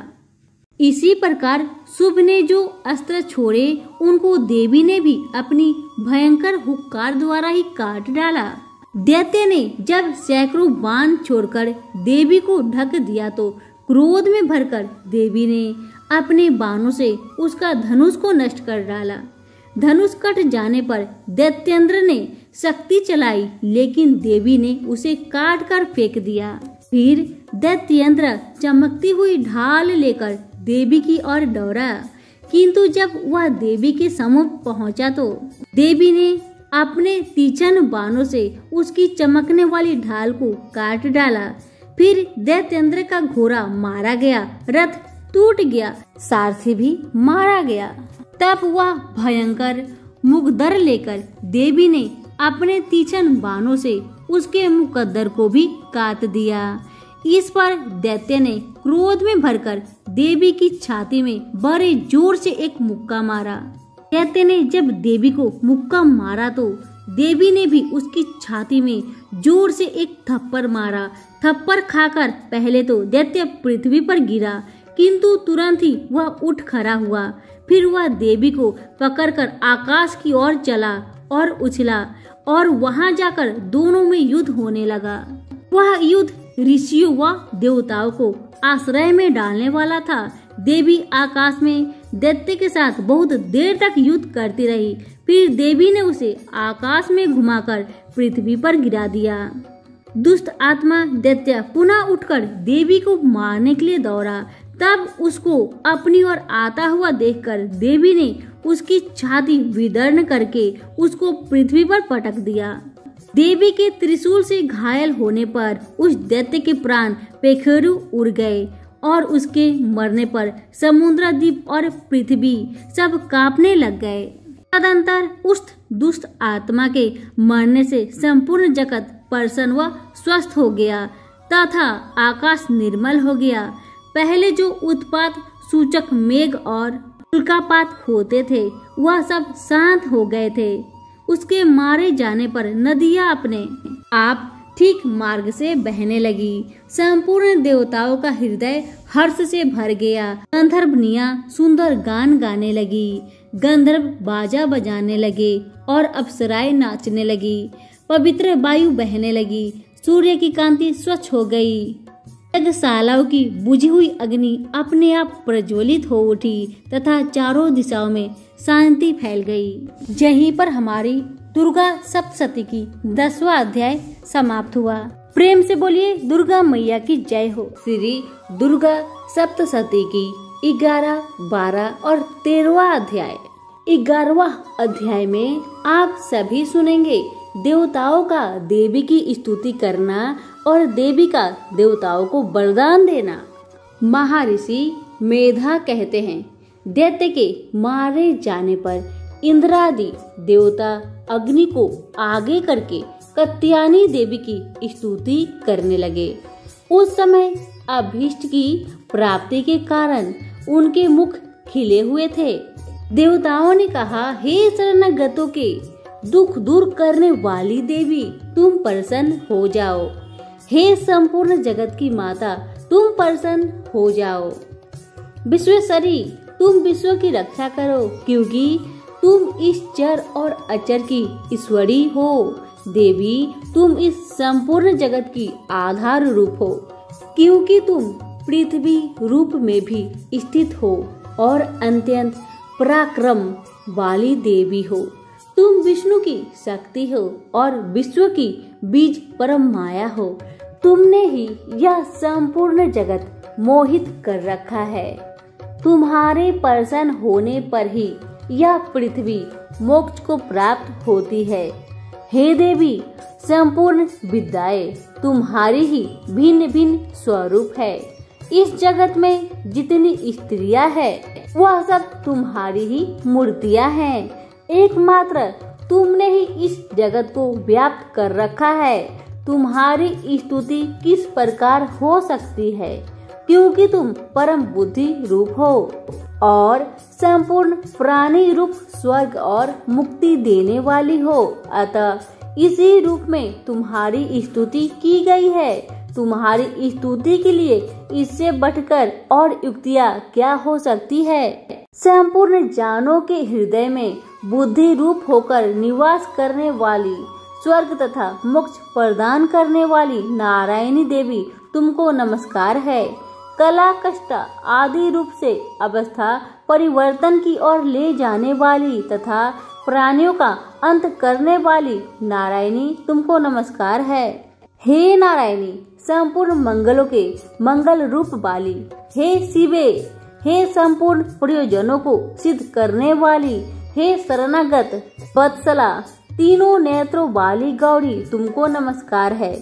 सृष्टि स्थिति तथा संहार की शक्ति भूता सनातनी देवी, गुणों का आधार यथा सर्व सुखमयी नारायणी तुमको नमस्कार है। हे शरण में आए हुए शरणागतों, दीन दुखियों की रक्षा में तत्पर, संपूर्ण पीड़ाओं को हरने वाली नारायणी तुमको नमस्कार है।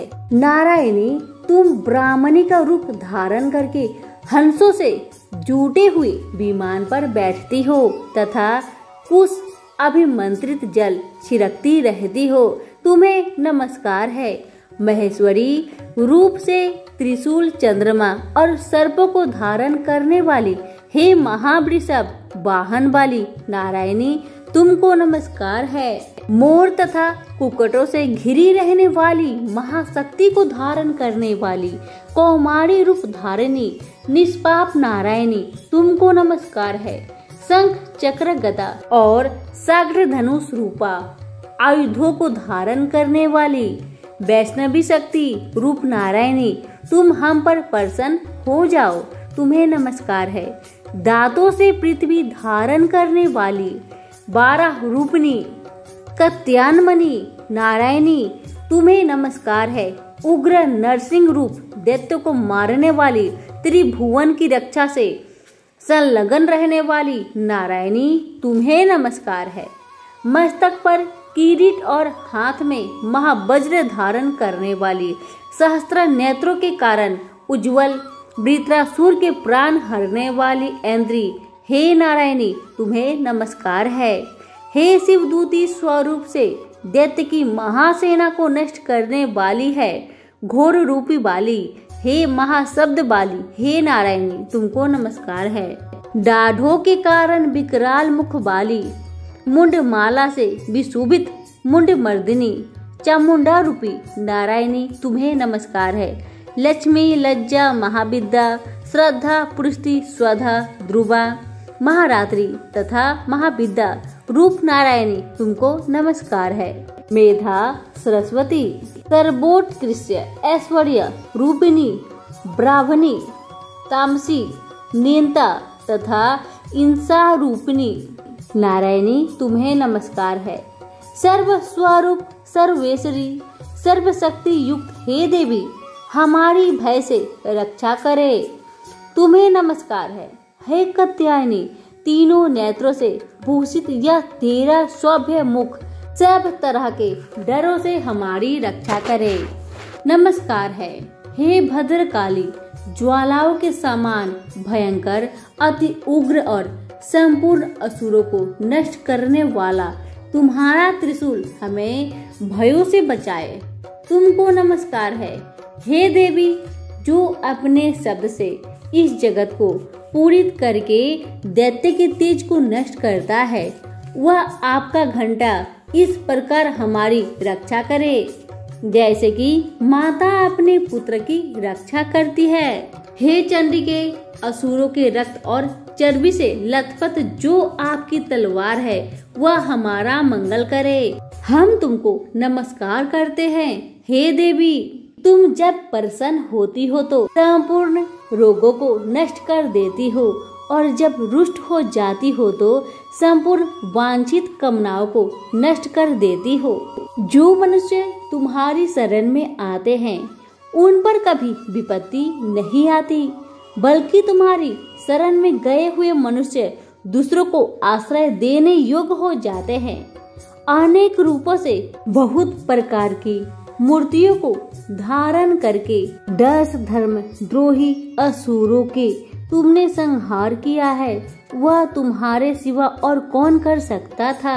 14 विद्याओं, शस्त्र शास्त्र और 4 वेद तुम्हारे ही प्रकाश से प्रकाशित है, उनमें तुम्हारा ही वर्णन है। और जहाँ राक्षस विषैले सर्प शत्रुगण है, वहाँ और समुद्र के बीच में भी तुम साथ रहकर इस विश्व की रक्षा करती हो। विश्वेश्वरी, तुम विश्व का पालन करने वाली विश्वरूपा हो, इसलिए संपूर्ण विश्व को धारण करती हो। इसलिए ब्रह्मा विष्णु महेश की वंदनीय हो।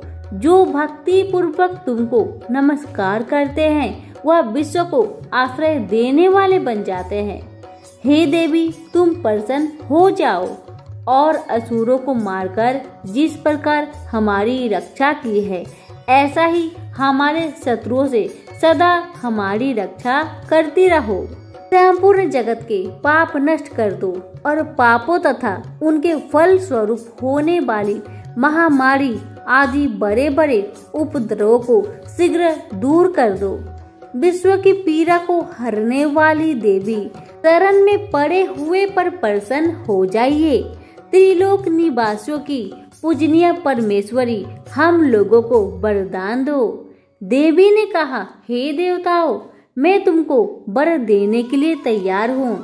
आपकी जैसी इच्छा हो वैसा वर मांग लो, मैं तुमको दूंगी। देवताओं ने कहा, हे सर्वशरी, त्रिलोकी निवासियों की समस्त पीड़ाओं को तुम इस प्रकार हरती रहो और हमारे शत्रुओं को इसी प्रकार नष्ट करती रहो। देवी ने कहा, स्वतः मनवंतर के 28वें युग में 2 और महाअसुर शुभ और निशुभ उत्पन्न हो गए। उस समय में नंद गोप के घर में यशोदा के गर्भ से उत्पन्न होकर विंध्याचल पर्वत पर शुभ और निशुभ का संहार करूंगी। फिर अत्यंत भयंकर रूप से अवतीर्ण होकर मैं बेप्रचित नामक दानव का नाश करूंगी। उन भयंकर महाअसुरों को भक्षण करते समय मेरे दांत अनार के पुष्प के समान लाल होंगे। इसके पश्चात स्वर्ग में देवता और पृथ्वी पर मनुष्य मेरी स्तुति करते हुए मुझे रक्त दंतिका कहेंगे। फिर जब 100 वर्ष तक वर्षा न होगी तो मैं ऋषियों की स्तुति करने पर आयोनिज नाम से प्रकट हो जाऊंगी और अपने 100 नेत्रों से ऋषियों की ओर देखूंगी। अतः मनुष्य सत्ताक्षी नाम से मेरा कीर्तन करेंगे। उसी समय मैं अपने शरीर से उत्पन्न हुए प्राणों की रक्षा करने वाले शाखों द्वारा सब प्राणियों का पालन करूंगी और तब इस पृथ्वी पर शाकंभरी नाम से विख्यात हो जाऊंगी।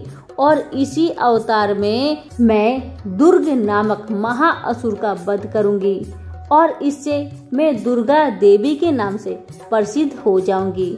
उसके पश्चात जब मैं भयानक रूप धारण करके हिमालय निवासी ऋषियों महर्षियों की रक्षा करूंगी, तब भीमा देवी के नाम से मेरी ख्याति होगी। और जब फिर अरुण नामक असुर तीनों लोगों को पीड़ित करेगा, तब मैं असंख्य ब्राह्मणों का रूप धारण करके उस महादैत्य का वध करूंगी।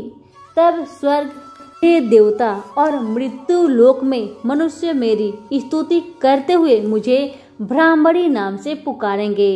इस प्रकार जब जब पृथ्वी राक्षसों से पीड़ित होगी, तब तब मैं अवतरित होकर शत्रुओं का नाश करूंगी। यहीं पर हमारी श्री दुर्गा सप्तशती की 11वां अध्याय समाप्त हुआ। अब सुनेंगे 12वां अध्याय और इस अध्याय में आप सभी सुनेंगे देवी के चरित्रों के पाठ का महात्म्य। देवी बोली, देवताओं, जो पुरुष इन स्रोतों द्वारा एकाग्रचित्त होकर मेरी स्तुति करेगा, उसके संपूर्ण कष्टों को निसंदेह मैं हर लूंगी। मधु केटभ के नाश, महिषासुर के वध और शुभ निशुभ के वध की जो मनुष्य कथा कहेंगे, मेरे महात्म्य को अष्टमी, चतुर्थी व नवमी के दिन एकाग्रचित्त से भक्ति पूर्वक सुनेंगे, उनके कभी कोई पाप न रहेगा। पाप से उत्पन्न हुई विपत्ति भी उनको न सताएगी, उनके घर में दरिद्रता न होगी और उनको किसी प्रकार का कोई भी भय नहीं रहेगा।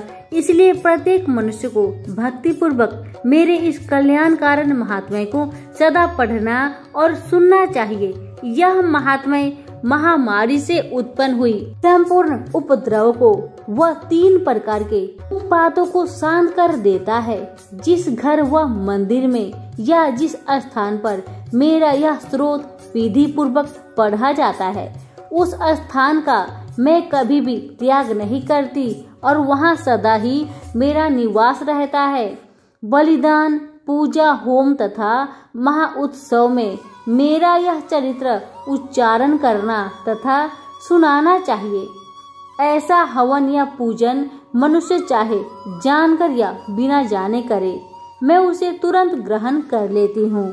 और शरद काल में प्रत्येक वर्ष जो महापूजा की जाती है, उसमें मनुष्य भक्ति पूर्वक मेरा यह महात्म्य सुनकर सब विपत्तियों से छूट जाता है और धन धान्य तथा पुत्र आदि से संपन्न हो जाते हैं।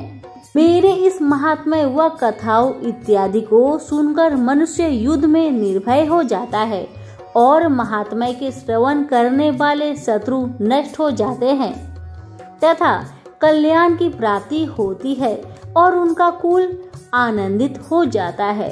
सब कष्ट शांत हो जाते हैं तथा भयंकर स्वप्न दिखाई देना तथा घरेलू दुख इत्यादि सब मिट जाते हैं।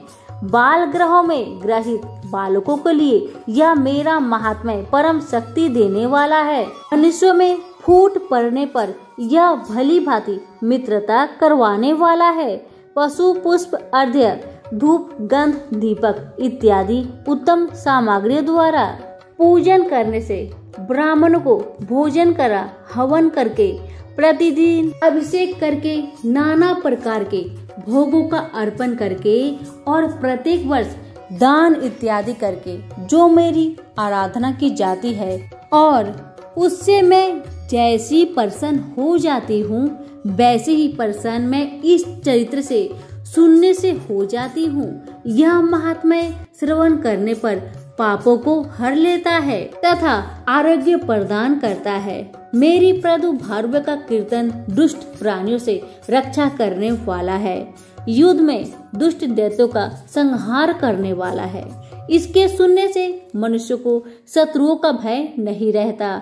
हे देवताओं, तुमने जो स्तुति की है अथवा ब्रह्मा जी ने मेरी स्तुति की है, वह मनुष्य को कल्याणकारी बुद्धि प्रदान करने वाली है।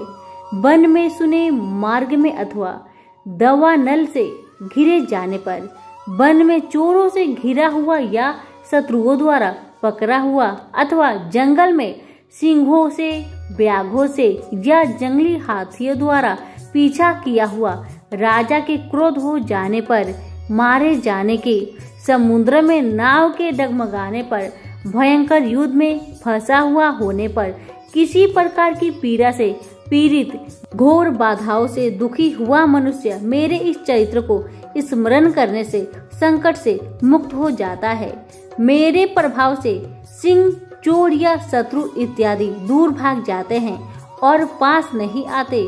महर्षि ने कहा, प्रचंड पराक्रम वाली भगवती चंडिका यूं कहने के पश्चात सब देवताओं को देखते ही देखते अंतर ध्यान हो गई और संपूर्ण देवता अपने शत्रुओं के मारे जाने पर पहले की तरह यज्ञ भाग का उपयोग करने लगे और उनको अपने अधिकार फिर से प्राप्त हो गए तथा युद्ध में देवताओं के शत्रुओं शुभ व निशुभ के देवी के हाथों मारे जाने पर बाकी बचे हुए राक्षस पाताल को चले गए। हे राजन, इस प्रकार भगवती अंबिका नित्य होती हुई बार बार प्रकट होकर इस जगत का पालन करती है, इसको मोहित करती है, जन्म देती है और प्रार्थना करने पर समृद्धि प्रदान करती है।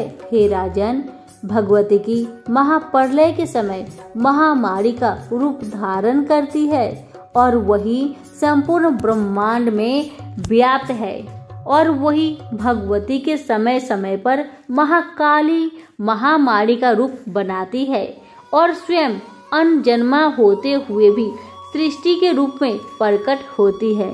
वह सनातनी देवी प्राणियों का पालन करती है और वही मनुष्य के अभ्युदय के समय घर में लक्ष्मी का रूप बनाकर स्थित हो जाती है तथा अभाव के समय दरिद्रता बनकर विनाश का कारण बन जाती है।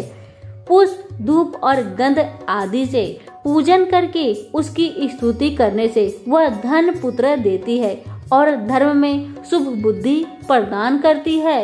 यहीं पर हमारी दुर्गा सप्तशती की 12वां अध्याय समाप्त हुई। अब आप सुनेंगे 13वां अध्याय और इस अध्याय में सुनेंगे राजा सूरत और वैश्य को देवी का वरदान। महर्षि मेधा ने कहा, राजन, इस प्रकार देवी के उत्तम महात्म्य का वर्णन मैंने तुमको सुनाया। जगत को धारण करने वाली इस देवी का ऐसा ही प्रभाव है। वही देवी ज्ञान को देने वाली है और भगवान विष्णु की इस माया के प्रभाव से तुम और यह वैश्य तथा अन्य विवेकी जन मोहित होते हैं और भविष्य में मोहित होंगे। हे राजन, तुम इसी परमेश्वरी की शरण में आओ। यही भगवती आराधना करने पर मनुष्य को भोग, स्वर्ग तथा मोक्ष प्रदान करती है। मार्कंडेय जी ने कहा, महर्षि मेधा की यह बात सुनकर राजा सूरत ने उन उग्र व्रत वाले ऋषि को प्रणाम किया और राज्य के छीन जाने के कारण उनके मन में अत्यंत ग्लानि हुई और वह राजा तथा वैश्य तपस्या के लिए वन को चले गए और नदी के तट पर आसन लगाकर भगवती के दर्शन के लिए तपस्या करने लगे। दोनों ने नदी के तट पर देवी की मूर्ति बनाई और पुष्प, धूप, दीप तथा हवन द्वारा उसका पूजन करने लगे। पहले उन्हें आहार को कम कर दिया, फिर बिल्कुल निराहार रहकर भगवती में मन लगाकर एकाग्रता पूर्वक उसकी आराधना करने लगे। वह दोनों अपने शरीर के रक्त से देवी को बलि देते हुए 3 वर्ष तक लगातार भगवती की आराधना करते रहे। 3 वर्ष के पश्चात जगत का पालन करने वाली चंडिका ने उनको प्रत्यक्ष दर्शन देकर कहा, देवी बोली, हे राजन तथा अपने कुल को प्रसन्न करने वाले वैश्य, तुम जिस वर की इच्छा रखते हो वह मुझसे मांगो, वह मैं तुमको दूंगी, क्योंकि मैं तुम पर अत्यंत प्रसन्न हूँ। मार्कंडेय जी कहते हैं, यह सुन राजा, अगले जन्म में नष्ट न होने वाला अखंड राज्य और इस जन्म में बलपूर्वक अपने शत्रुओं को नष्ट करने के पश्चात अपना पुनः राज्य प्राप्त करने के लिए भगवती से वरदान मांगा। और वैश्य ने भी, जिसका चित्त संसार की ओर से विकृत हो चुका था, अतः भगवती से अपनी ममता तथा अहंकार रूप अवशिक्त को नष्ट कर देने वाली ज्ञान को देने के लिए कहा। देवी ने कहा, राजन, तुम शीघ्र ही अपने शत्रुओं को मारकर पुनः अपना राज्य प्राप्त कर लोगे। तुम्हारा राज्य स्थित रहने वाला होगा। फिर मृत्यु के पश्चात आप सूर्य देव के अंश से जन्म लेकर स्वर्णिक मुन के नाम से इस पृथ्वी पर ख्याति को प्राप्त होंगे। हे वैश्य, कुल में श्रेष्ठ, आपने जो मुझसे वर मांगा है वह आपको देती हूँ। आपको मोक्ष देने वाले ज्ञान की प्राप्ति होगी। मार्कंडेय जी कहते हैं, इस प्रकार उन दोनों को मनवांछित वर प्रदान कर तथा उनसे अपनी स्तुति सुन भगवती अंतर ध्यान हो गई। और इस प्रकार क्षत्रियों में श्रेष्ठ वह राजा सूरत भगवान सूर्य देव से जन्म लेकर इस पृथ्वी पर स्वर्णिक मनु के नाम से विख्यात होंगे। यहीं पर हमारी श्री दुर्गा सप्तशती की 13वां अध्याय संपूर्ण हुआ। सभी प्रेम से बोले दुर्गा मैया की जय हो।